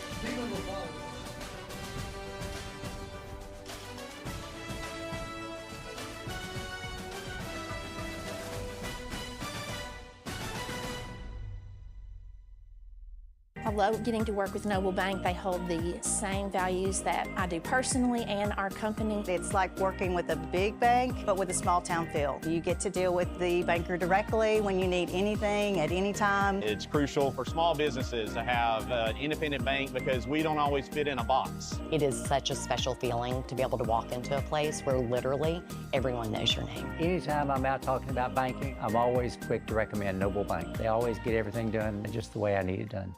CUSA Insider is the official podcast of Conference USA. Whether you're a diehard alum, a devoted CUSA fan, or a casual sports enthusiast, this podcast is designed with you in mind. We bring you exclusive interviews with athletes, coaches, and insiders, shedding light on the stories and happenings from around the league. Subscribe to CUSA Insider on Apple, Spotify, or Amazon Music, or watch the show on YouTube. CUSA Insider, the official podcast of Conference USA. Hey, Gamecock fans, ready for a winning drive? Then get to Cooper Chevy GMC in Anniston. Choose from hundreds of new Chevys and GMCs, including a great selection of Car Bravo certified used. Score big with low finance rates and ask about their guaranteed credit approval program. And get top dollar for your trade, no matter the yardage. Your road to victory starts today at Cooper Chevrolet GMC in Anniston or online, cooperchevrolet.com. Official sponsor of JSU Athletics. Whether it's family for dinner or game time, it's time for Johnson's Giant Foods Deli. All you have to do is drop by Johnson's Giant Foods and grab whatever you want hot and ready to go. Chicken salad and chicken fingers to die for. Savory ribs, salad, dessert, you name it. It's waiting for you and your family or friends. Johnson's Giant Foods with 5 locations in Gadsden, Atala, Jacksonville, and Coldwater.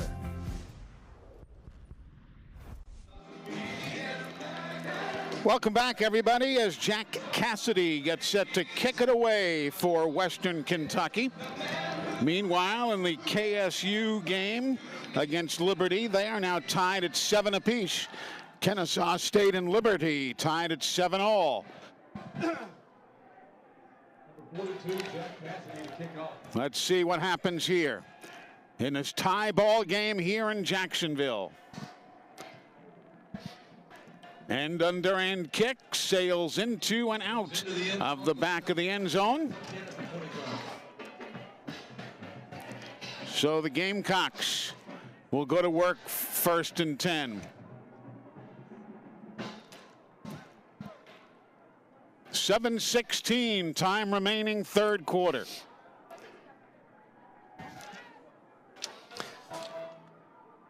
Eli, I felt like we were going to have a shootout today, and both teams are over their point average for the season. They average 29 and they're 31, and we still got a good quarter and a half of football.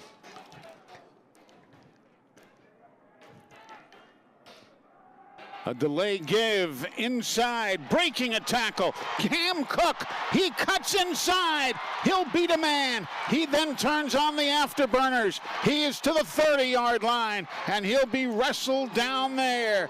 But Cam Cook, who had been held to just 31 yards on 9 carries, busts free on that one. Great stiff arm. Watch him as he gets outside right here, Eli. He's going to push off that guy and extend it down the field, cuts back. A 44-yard gainer there. Now the quarterback, Keel, trying to find something. Creel looks and throws that one away when the late hit. A late hit on the part of Western Kentucky as Caden Creel escaped and threw the ball. Personal foul, Smart. roughing the passer. Defense number 3, 15-yard penalty from the previous spot. Automatic first down. Anthony Brackenridge, the linebacker for Western, the guilty party. Tyson Helton had plenty to say to him as he comes off the field, but a great job by Creel by throwing it out of bounds. He had nothing and then just got hit out of bounds and for the penalty. 4th penalty against Western Kentucky for a loss of 33 yards altogether today. Now with 2 men going wide left, including Franklin Barrett. He's on the left side with Dylan Gentry. 1 wide out to the right. Again, Rex Steiner out today with injury. Creel looks, he's got running room. 10, flag on the play, there'll be a hold. And this play is coming. Yep. This play is coming back. There was a hold on the offensive front of Jacksonville State. Holding. Offense, number 13, 10-yard penalty, first down. Fans are booing, but it was a good call. Tight end slides over, and then he just grabs him, and he just ran around him, but it was right in the wide open. Pearson Baldwin, the tight end, the guilty party. So that's 4 penalties now on Jacksonville for a loss in total of 45 yards. 6.5 to go. Winsap's in the game. Here's the reverse. And a throw back on the near side. It is caught by the diving efforts of Gavin Wimsatt, the quarterback. Gavin Wimsatt from Gabe Glover. That was a pretty play. Watch it there. There's Glover. Rolls. Wimsatt sacrifices the body and dives to get to it ahead of Kent Robinson.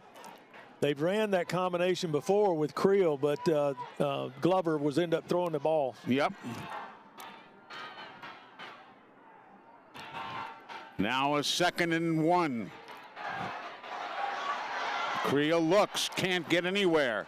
And Caden goes down, and the play will be stopped. Actually lost yardage, I think. Lost about a yard on the play. It'll be 3rd down and a couple. He runs the RPO there, inside zone. He has an option to either give it. I think he should have gave it to Cam Cook there because he had an opening.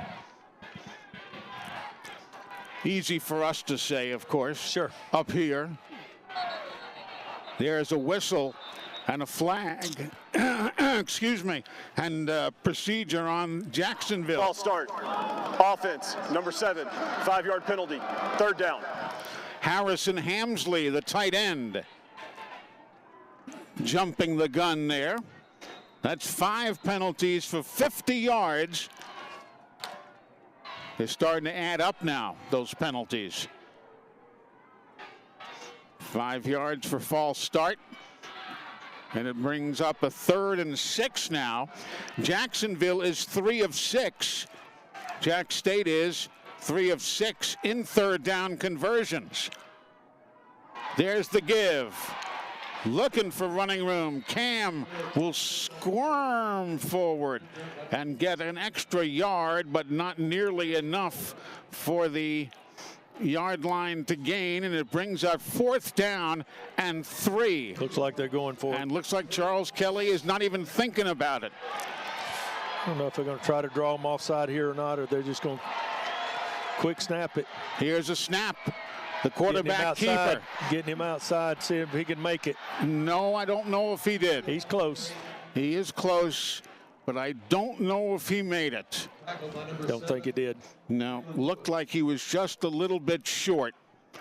Jalen Lewis, the safety, came across. Missed opportunity. Yep. Yeah, it just came up a little bit short. Jack's State now 1 of 2 in 4th down conversions today, and we remain tied at 31 all.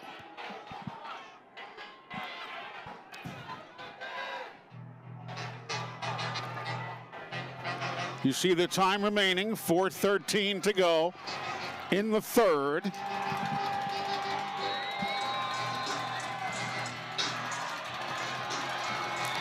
Gamecocks defense digs in. Hilltoppers with adrenaline flowing after that stop. There's the give. And up the middle is right. Lavelle gets out to the 13-yard line.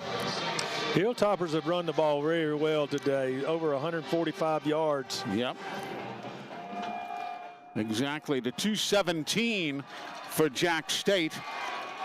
There's again the run inside. Lavelle Wright, the transfer from Austin Peay and Kentucky. Thaxton Gallagher made the tackle for Jack State, the senior out of Dunwoody, Georgia.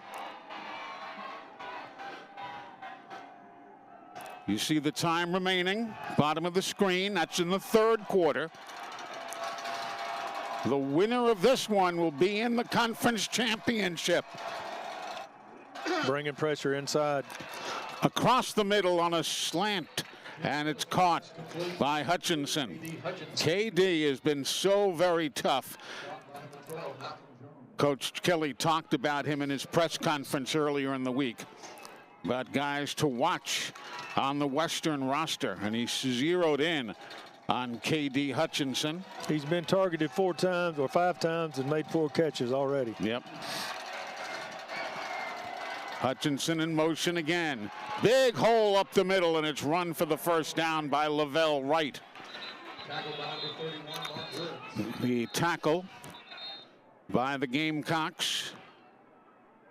Slowing things down, that was Mark Woods. Substitutions coming in.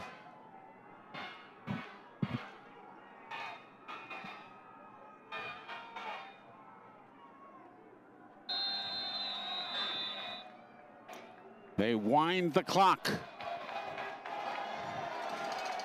Jairus Mack is in. Play action fake, rolling right, throwing, and it's caught by Mack. Jairus Mack spells his first name Jairus. He played at UNCC, or Charlotte as they like to be called now. Tisdale did a good job checking down. He was looking for the big bomb there on the long play, but he had to check down. Well, if it's there, you take it. Yep. Inside 2 minutes remaining in the third. Parrish, play action to him. Then they throw it to him, but it's off his fingertips. And it's incomplete at the 37-yard line. Marvis Parrish. Total yardage today, Jack State 377. Western Kentucky 335. 3rd and long, see if they bring pressure again.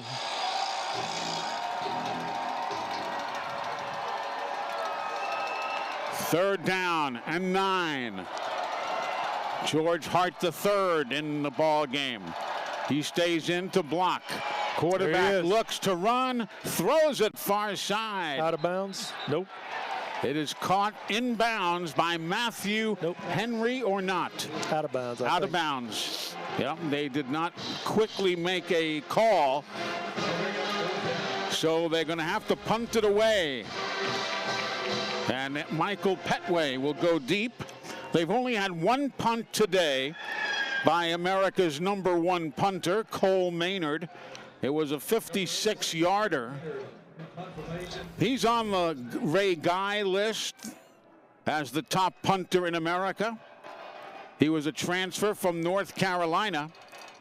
There's a flag down. The bounce is taken and out to the 21-yard line. We'll wait and see what the flag is all about. I bet you Bill Belichick wished he had him to kick for him this year.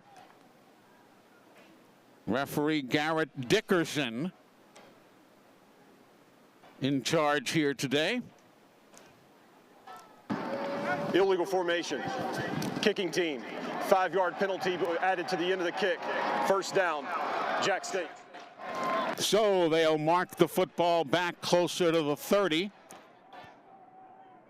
25 actually. And that's where the Gamecocks will go to work, 1st and 10. Eli Gold, Jeff Berger, Taylor Korn, and our ESPN Plus crew. Happy to have you with us here in Jacksonville, Alabama. 3-man defensive front for Western. The toss goes left. And that time, Cook goes outside and is run out of bounds by the Gamecocks, excuse me, by the Hilltoppers.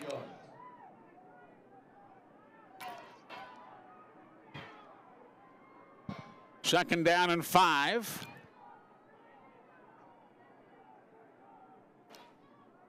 Again, Cook picks up 3. Jacksonville hadn't been able to do a whole lot inside today. Everything that they've done has been out on the perimeter.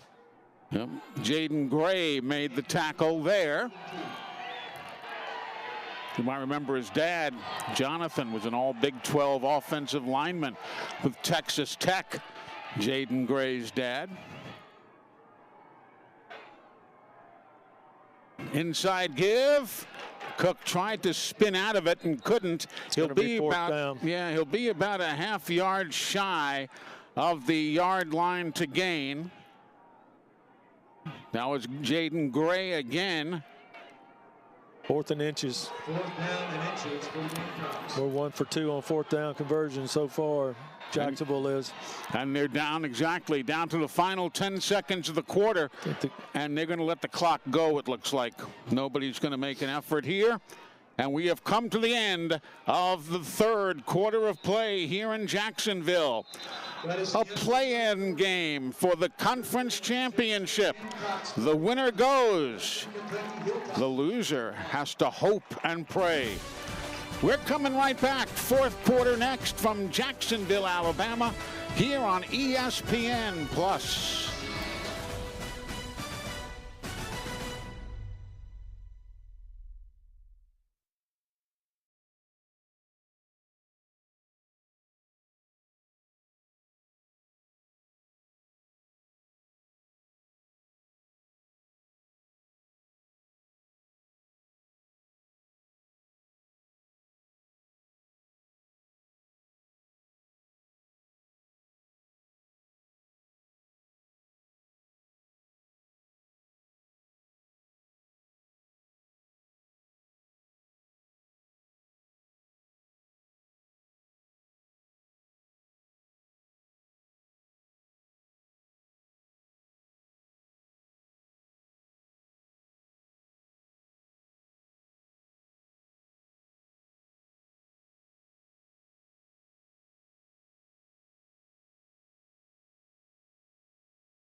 Welcome back, everybody. Getting set to go, fourth quarter, tied at 31. And again, the winner goes to the Conference USA Championship game. Worth an inches for the Gamecocks. Caden Creel talking to his troops. It'll be 4th down and inches for Jacksonville State. They are 1 of 2 in 4th down plays today. Cam Cook to his left, low snap, the give to Cam, and he's got it. He's got it. Nice job picking up the low snap. Anthony Brackenridge made the tackle on Cam Cook. Gutsy call. It was a gutsy call. No doubt about it. So now as they break the huddle, Petway goes to the far side. 2 men wide left. Creel. Complete. Nice move. DeAndre Johnson inside the 30 to the 29-yard line. And you know, we talk about him being tall. Yes, he's 6'8", but boy, he can maneuver. He can move that body of his like a guy a whole lot smaller. And when he gets those legs moving, I mean, it's 2 steps and 5 yards. I mean, he really gets it down the field. He's been such clutch for the Gamecocks. 29-yard pickup on that play. He has 5 receptions for 122 yards already today. Now Creel again. Sidearms that one. He just threw it away. Yeah, Caleb Coombs let that one go, and probably the smartest thing. Yeah, old DeAndre Johnson having himself a day. 5 receptions, 122 yards, 1 touchdown. And he would be 5 of 5. He was targeted 5 times, and he's made 5 receptions. Yeah, his confidence, you can see him gaining confidence game after game. He's gotten better. On a 2nd down and 10. Cam goes forward. Oh, there we go. Yeah, flags, oh plenty. Flags, oh plenty. He's celebrating a flag, the personal foul. Yep. Rylan Suafilo will be the guilty party. Personal foul, face mask, defense, number 93. The penalty had been forced the full 15 yards from the end of the run. Automatic 1st down. Jack State player number 4 may remain in the game. Ryan Suafilo from Southern Utah. The guilty party. That'll be 6 flags for 53 yards. And now they wind the clock. Cam cuts back. He's to the 10-yard line. Cam Cook. Again, right at this moment, he is the #1 rusher in America. Now, how the heck he doesn't get on the Heisman list, how he's not a finalist for the Doak Walker Award is beyond me. Eli, the only thing I can think of is our conference, and they're going to say that he doesn't play exactly the type of schedule. Look right there. Yep. You know, he doesn't play, and for that matter, Cole Maynard, for Western. Doesn't matter what conference you're in, period, when you're punting the football and you're #1 in the country. Yeah. I'm confused about both of those. One of those things that you just look at and you say, Either you say that or you say, let's take a break. And I'll say, let's take a break. We've already talked about the Don't go away.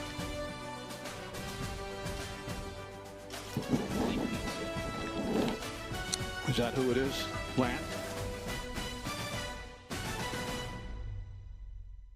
I love getting to work with Noble Bank. They hold the same values that I do personally and our company. It's like working with a big bank, but with a small town feel. You get to deal with the banker directly when you need anything at any time. It's crucial for small businesses to have an independent bank because we don't always fit in a box. It is such a special feeling to be able to walk into a place where literally everyone knows your name. Anytime I'm out talking about banking, I'm always quick to recommend Noble Bank. They always get everything done just the way I need it done.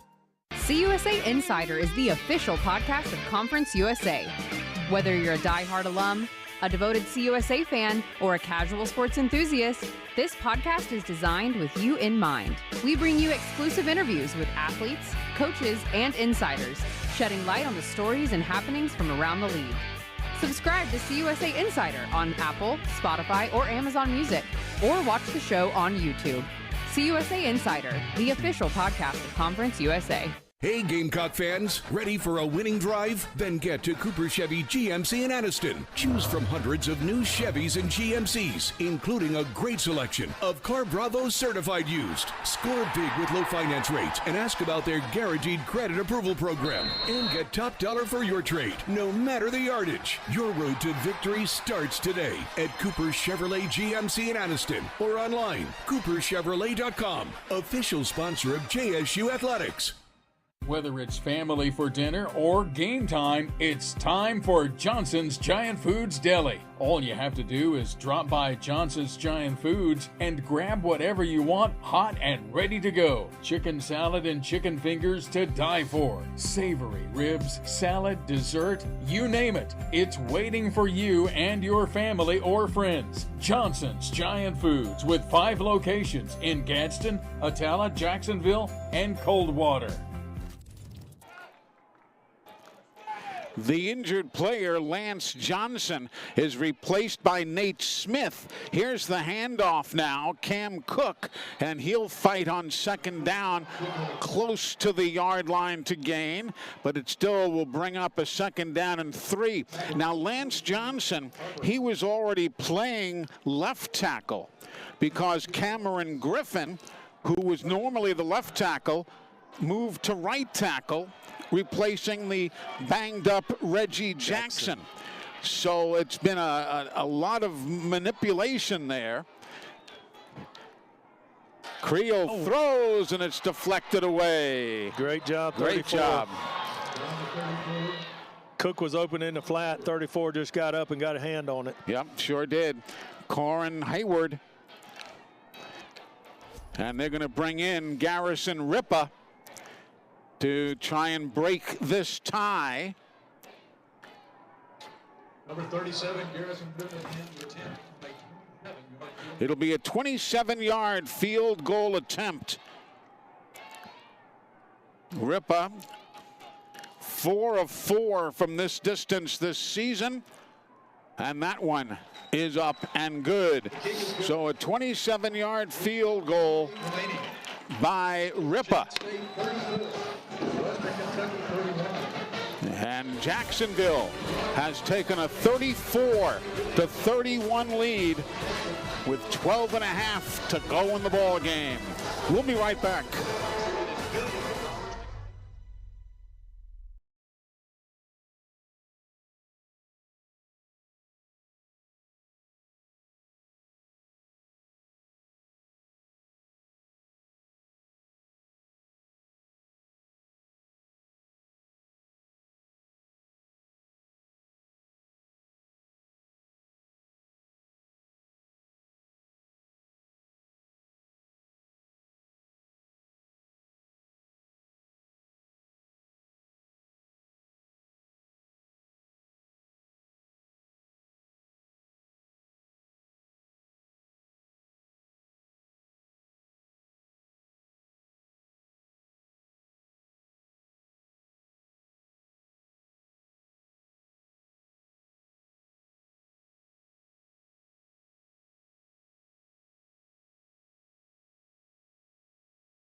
Welcome back to Jacksonville, Alabama. Let's go to the sidelines. Taylor Korn. Cam Cook has now moved past DeMarcus James into third place on Jack State's single-season rushing list with over 1,519 yards, and he's a player to keep an eye on throughout the fourth quarter because Charles Kelly described him as a great boxer. He said when you step into the ring with a great boxer, there are a lot of guys that can last 13 rounds, or back in his day, but couldn't make it to 15 because the guy that was the real dude won in the 15th. That's the way that Cam Cook is. He's a champion. The tougher it gets, the more he wants it. I've had the fortune of being around some really good running backs. I've not been around one that's any better at that stage of the game than him. That's very true. Thanks, Taylor. You know, it's a point. You take a look at the greats, Derrick Henry now with the Baltimore Ravens. These guys are the ones who get stronger as the game goes on. I think it's the mental attitude that you take into the game, the competitiveness that you have, and his background, and he's just stepped up and just gets stronger as the game goes. 34-31, Jack State. Quick screen left side on an Ball's interior move. Ball is out. Jack State says they have it, and they do. Jack State gets the ball. Jacksonville State's Michael Petway and Nix came up with the ball after the turnover. My goodness, how huge was that? Watch it again. Yeah, the receiver just has a bubble screen, and then basically 99 came in behind him and knocked the ball away. A great job to knock it away. Emmanuel Oyebadajo. I want to recognize that young man. He is not just a great football player, but he's great academically. He is. All-Conference USA academically with 3.82 grade point average in biology, pre-med. From Manchester, England. Now the Gamecocks from the 35. Winsap in the game. Winsat gets it, and he'll run down on the right side. Gavin Wimsett. Majority of the time he's been coming into the game, he's staying into the game, so they're going to that package. He has thrown the football. This time he runs it around the right side for a first down. Now here's the handoff from Creel in the backfield. Down to the 21-yard line. Second down and 7 coming up. Cam Cook picking up those hard-earned yards. And as you hear from the PA announcer, the play did indeed gain 3 yards. Now Petway goes wide to the far side. DeAndre is out there. Here's the inside give. Nothing up the middle. And very little there for the Gamecocks. That was Andrew Paul, who was the number 2 running back here today with Jalen Lakely out. I'd say Paul is the number 3 running back today. We've already seen Christian Lando. Here now is a 3rd down and 5. Rolling right, pressure. Screen to the left side. Stiff arm at the 21-yard line, but that'll be well shy of the yard line to gain. And I guess Ripa could be called upon, and here he comes for another 3. Hero Toppers didn't buy the fake. They sniffed that out pretty quick and got outside to make the stop. Yep.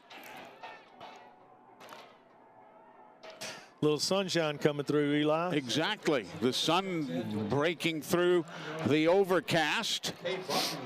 A 39-yard attempt by Ripa out of the hold of Bakke. The snap of Marzalek. From this distance, he is 7 of 9 this year. It's blocked. It's blocked, and it could be run back by Western. They pick it up on the left sideline, and running it down out of bounds, however, is the return man. Nazir Ward ran it back, doesn't get any points.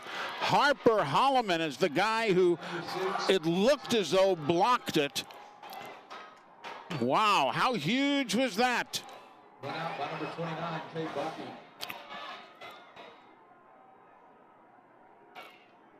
Looked like Harper Holloman was the man to block it for Western. Let's take a look. It was. Yes, it was. Number 44. A 52-yard run back going the other way.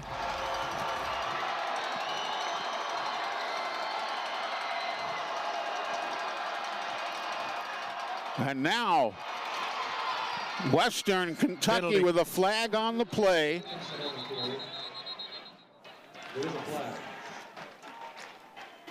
Holding, offense, number 85, 10-yard penalty, first down.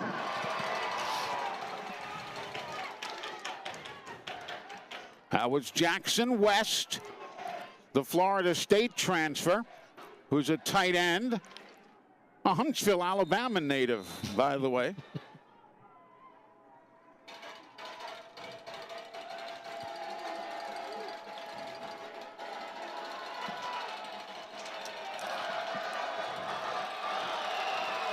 .9:49 to go in the ball game. Quarterback draw. And he gets to the 30. He'll say his knee actually hit at the 32 before he slid forward.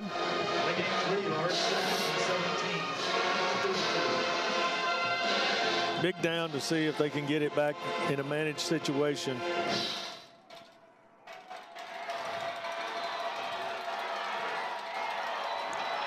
Second down and 17. They throw to the end zone. It bangs off a head and goes out of bounds. Musa Barry, the intended receiver, he was in man-to-man coverage with Tyron Taylor. I was wondering if the sun was going to play a part in that. Yeah, he had to look straight back up into the sun in that corner. If you're just joining us, it's been overcast heavily all day long. On third down, Western Kentucky is 4 of 8 today. Here's a 3rd and 17, and timeout is taken by Western. So timeout being taken by Western Kentucky. And they are going to talk this one over. So we're going to break away along with the teams. 9:07 to go in the ball game. We're coming right back to Jacksonville, Alabama. In this week's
Welcome back. Sunshine here in Jacksonville, Alabama.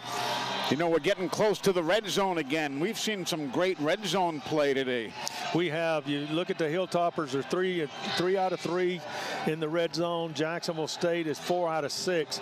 And as the time, 9 minutes left to go in the game, it's going to be the difference maker. It could well be. Here we go now. 3rd down and 17. Running back sees an opening right side. Lavelle Wright gets stacked up inside the 25 at the 23, but still well shy of first down yardage. So they're going to bring in the field goal unit, and that would be an attempt to tie the ball game. John Cannon and 42. Jack Cassidy, and it's going to be Cassidy, who is normally the kickoff man. Cole Maynard, the punter, is the holder. Cassidy, from this distance this year, he has not tried one. He is 2 of 2 from 50 yards or more. Off the near hash mark, a high snap. Kick is on the way. It is up, and it is no good, but there is a flag on the play. One official here said no good. 2 officials under the upright said it is good. And let's see what they have determined here. They're saying against Jacksonville State. Yeah. Must have been a penalty to the face, or must have been. Big mistake there. Wow. Gamecocks pleading their case there. Let's listen to Garrett Dickerson. After the play, personal foul, unnecessary roughness for striking, defense number 99, the penalty being forced on the kickoff. And the kick was good. And the kick was good. So that is going to tie us up here on a 41-yard field goal.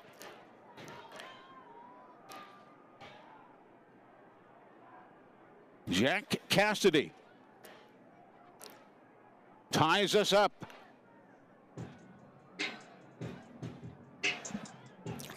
Well, he had plenty of leg into that. He did. It's a great kicker. He does the kickoffs and the long field goals. 41, not necessarily a truly long field goal, but they went with him, and we're all tied up at 34 each. That scoring drive, only 4 plays, 2 yards in 1 minute and 53 seconds.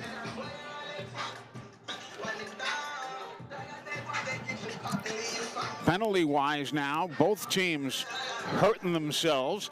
JSU 6 flags for a loss of 60, and Western Kentucky 7 flags for a loss of 63. Here now, the kickoff, which will be coming from midfield. And that one just keeps on sailing, as you can only imagine.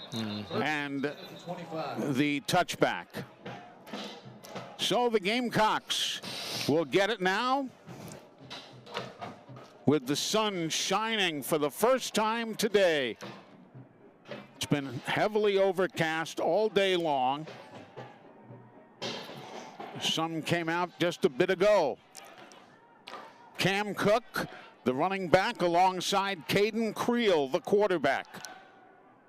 Tied at 34. Cook. He is taken down by Jalen Lewis. What a great job by Lewis. He saw that play coming up and quickly made the move outside to take the running back down. He's one of the top tacklers coming from the safety position. He fills that gap really well and containment. Cook, 103 yards total running today. Here's the toss. Cook cuts it upfield, spins, and nets across the 35 for another first down. Harrison Hamsley threw a nice block on the edge to open things up for Cam Cook. Good block outside there by Baldwin. Staying on his block and letting Cam make a decision which way to go.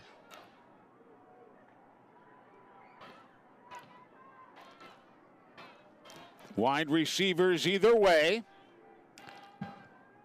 Pistol formation. Creel rolls right. He's got running room. He'll spin inside of a potential tackler and get out to the 43-yard line. He was trying to be patient and let the routes, and then he decided to run the football. If he'd have taken that a little bit earlier, I think he would have gotten the first down.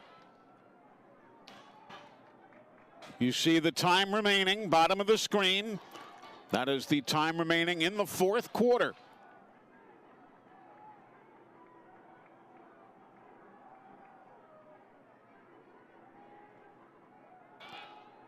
Delayed give to Cam Cook, and he goes nowhere, as Jalen Wester was the man to make the first touch, and there's a Gamecock player down. Another lineman on the field at the 43 yard line. One of the big uns. I think it's our center.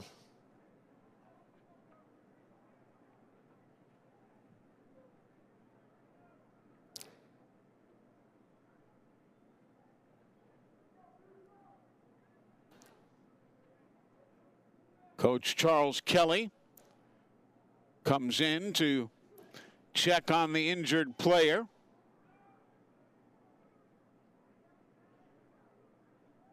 I'm just looking around. It looks like the center, because on the sideline we're seeing Cameron Griffin now begin to warm up as the backup center today. So that would mean this would be Lucas Mroczkowski from Odenville, Alabama, who was the injured player. The trainers and Coach Kelly work. Lucas has had a tough year. He's had injuries. He had injuries, and he was redshirted in 24. And there you see the warm-up for Cameron Griffin that we've just been talking about, in case he needs to come in. And he certainly would have to come in for at least a play.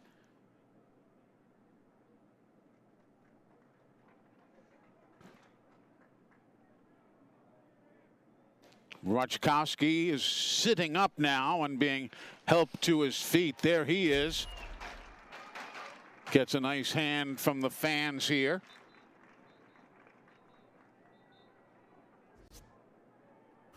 Apparently he's tweaked one of his knees. Yeah. The replay. Jacksonville State 3 of 10 in third down conversions today. So 30% on the afternoon.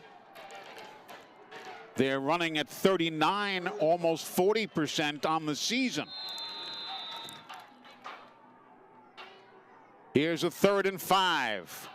Creel staring into the sun, rolls right, throws right side. It is caught. Out of bounds. Is it out of bounds? Yes, it is out of bounds. Cam Cook was there. We got a flag. But there is going to be, I believe, a holding call on top of everything else. Yep, there's the indication, the preliminary. Holding. Offense, number 54. That penalty is declined. The result of the play is a 4th down. Bubba Grayson. 54 there. You see him reaching and grabbing. Yep, no question about that one. You know, it was an interesting comment that Coach Kelly told us the other day. He said, you know, we haven't learned how to beat people yet. They've learned how to win games, but he said we haven't learned how to beat people. And what did he mean by that? Well, that's so crucial. When you get opportunities to be able to win the ball game, you win the ball game. But then there's a point in the game where you can go ahead 1 or 2 scores and beat people, and that's what he's talking about. They've learned how to win this year. They've had several games that have been really close, but to take it to the next level and beat. And, you know, one thing I want to stress, you know, he brought in 51 players this year. Yep. So it's a total brand new team. Western Kentucky brought in 61, and I think that's just the times that we're in now. Each year they're going to reload, and it's hard to teach them in just 1 year. You know, it's something I learned over 2 or 3 years, how to win and then how to beat people. Once you get them down, you keep them down. Mm-hmm. Yeah, I know what you're saying. It is not. It's, you know, it's tough for the coaches. It's got to be tough for the teammates. Oh, it's very tough for the teammates, and it's such a different deal now. I mean, my teammates then, they were my brothers. They still are, but to have that camaraderie, you know, when you're leaving every year, it's going to be difficult. Yep, that's Jeff Berger watching a run by the Hilltoppers out across the 35 to the 36-yard line. Lavelle Wright doing a great job, as he has all day long. That is his 14th carry for nearly 100 yards. Now another run, and he gets stood up at the line of scrimmage this time. Coach Williams is going to have to dial up something different to stop them. They're gaining some momentum, and it's crucial this time. 5 minutes left to go in the game. Coach Williams being the defensive coordinator, Brian Williams for Jack State. On a 2nd down and 5. They look. And here the grab is made off a one-hopper. And the line judge says, nope, doesn't work. Great pressure inside. Jonathan May, the line judge, right there to make that call. Big 3rd down.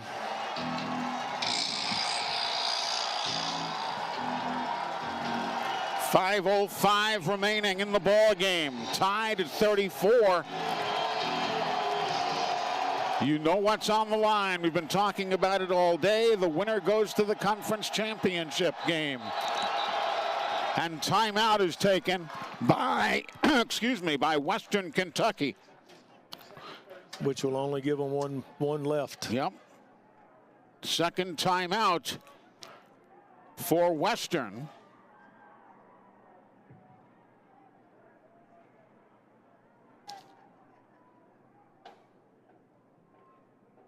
And everything is now just getting to be very, very important. Every moment, every play getting to be particularly important.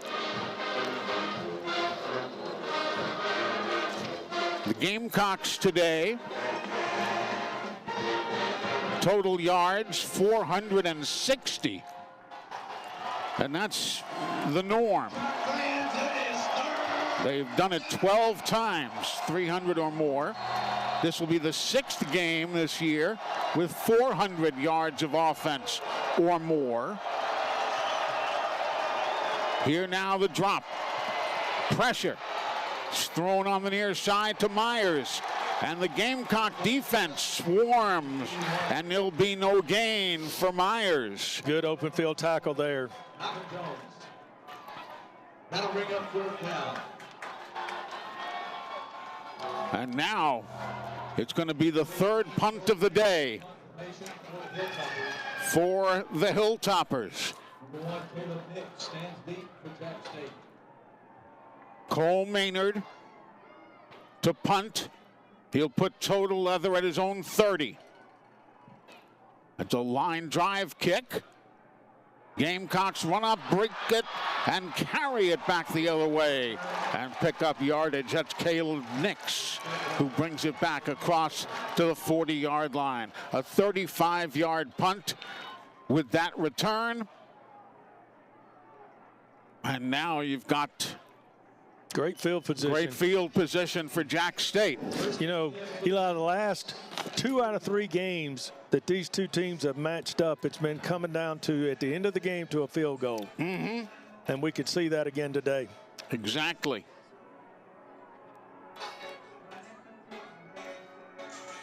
This has been a tough series.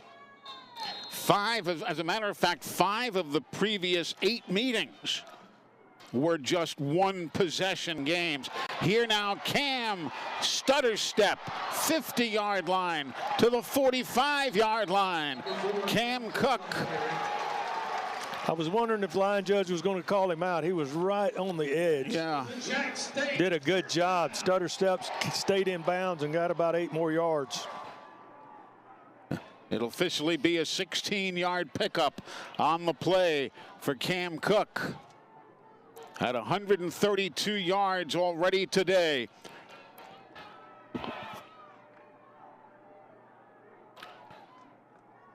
Here now, Creel calls his own number, but can only get back to the line of scrimmage. It just hadn't been there up inside for him today. Nothing has been there directly up inside.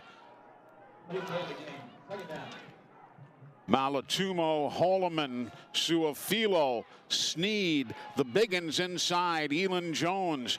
They have just done a great job for Western Kentucky. Oliver, Hardy, Harrison, all of them contributing. Pressure off the corner. And here it comes again. And there it's knocked away. Great job by Cam Cook becoming a defensive player after they nearly picked it off. They've tried that screen a couple of times and it hadn't worked. All the defensive linemen have really, contained and got outside. Harper Holloman, that time from Atlanta, Georgia. Here's a 3rd and 10. Flag on the play. And Jack State was moving. Terrible time for that. Already a 3rd and long situation now. False start. Offense, number 11, 5-yard penalty, 3rd down. DeAndre Johnson, guilty. 7 flags now for a loss of 70 yards. Just can't afford to give up yardage like that. Only rushing 3 again. See if they bring the linebackers or they're going to drop. 3rd and 15. Stepping up Creel. He's got running room, but he decides to throw it. And it is a 1st down grab to Michael Petway. Michael Petway. Cool, calm, and collected. Caden Creel did a great job stepping up into the pocket, extending the play.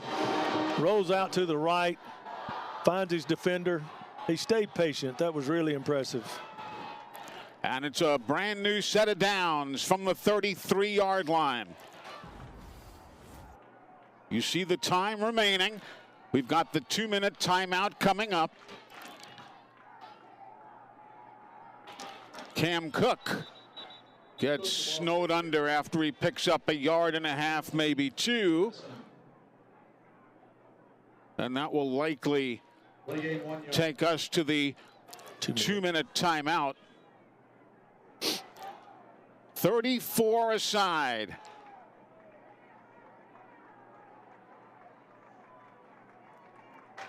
And we have come to the 2-minute timeout here in Jacksonville, Alabama. Boy, we've got a dandy going today. Conference USA with all the marbles on the line. We'll see how it finishes when we come back.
Welcome back, everybody. Hey, get all of ESPN's college football all in one place with the all-new ESPN app.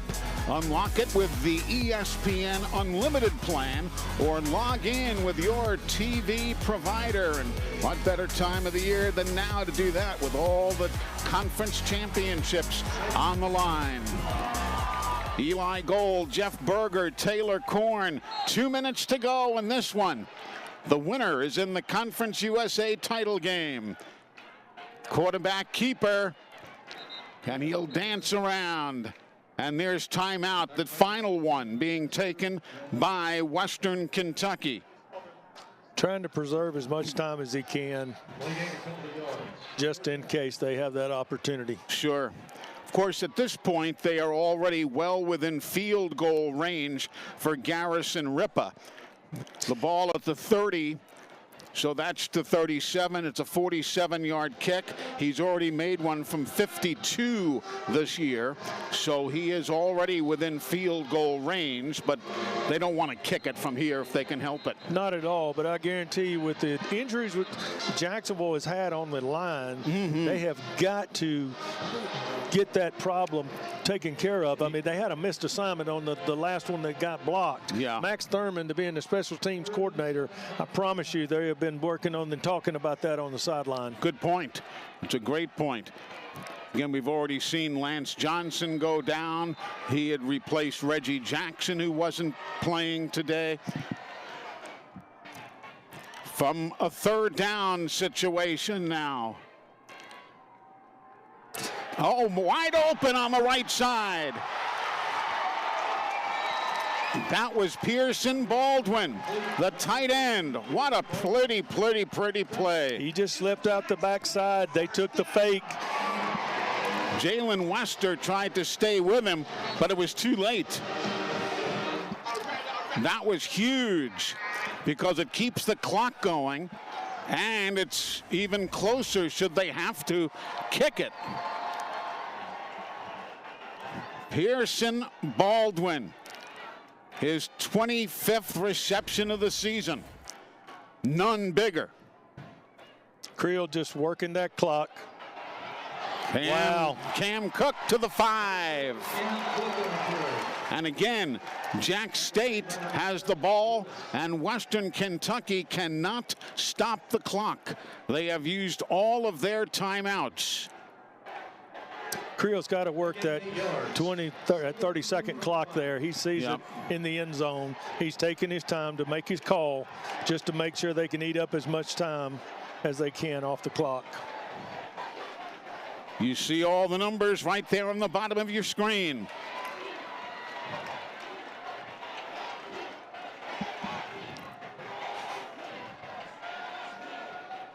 The snap, the give, nothing there.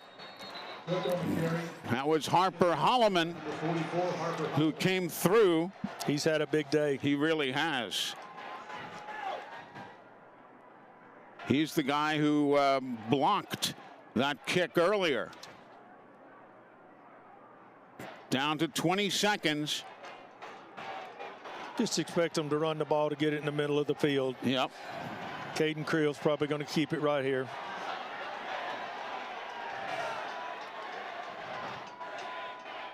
Yep. There he goes exactly where the kicker wants it. And they stop the clock with a second remaining. 1 second remaining. And there you see the numbers on Garrison Ripa, the redshirt sophomore from Locust Grove, Georgia. Jack State has called their first 30-second timeout. This is a 30-second timeout for Jacksonville State.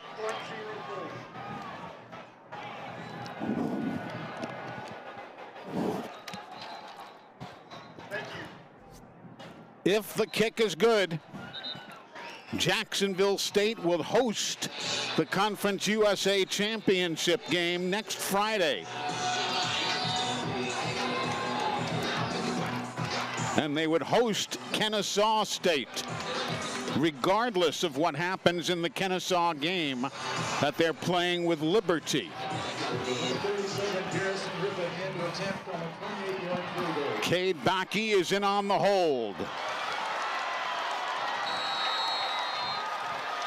A 27-yard field goal to win it. And to clinch the title, the kick is up. The kick is good. And Jacksonville State has won the way in to the conference championship game with a kick at the buzzer to defeat Western Kentucky 37-34. Great job just managing the clock, taking it down to the end, down to the close to the end zone and kicking it and winning the game. 11 plays on that scoring drive. 50 yards in 4 minutes and 18 seconds. Here it is again. Money. Couldn't get any straighter than that. The coaches embracing at midfield as we watch the fans celebrating the kick. Eli, Jacksonville State was picked 5th in the conference in the beginning of the year. Yep. And for them to go to the championships is a testament to what Coach Kelly and his staff has done this year and brought this team together and just putting together a remarkable season. So the regular season for Jacksonville State ends at 8-4, 7-1 in Conference USA play, while Western Kentucky ends their year at 8-4, but 6-2 in conference play. What a day. What a day. And that's why you come to the ballpark. Football in November. You can't beat it. That's going to do it for us here today. Hope you've enjoyed our coverage. And don't forget, coming up next Friday night, it'll be the conference championship game. It'll be the Air National Guard Conference USA Championship at 6 o'clock Central Time next Friday, December the 5th. So for Jeff Berger and Taylor Korn, I'm Eli Gold saying so long from Jacksonville, Alabama, where the final score is Jack State 37, Western Kentucky 34. All games airing on the ESPN networks are streaming live and are archived on the ESPN app. This has been a presentation of ESPN.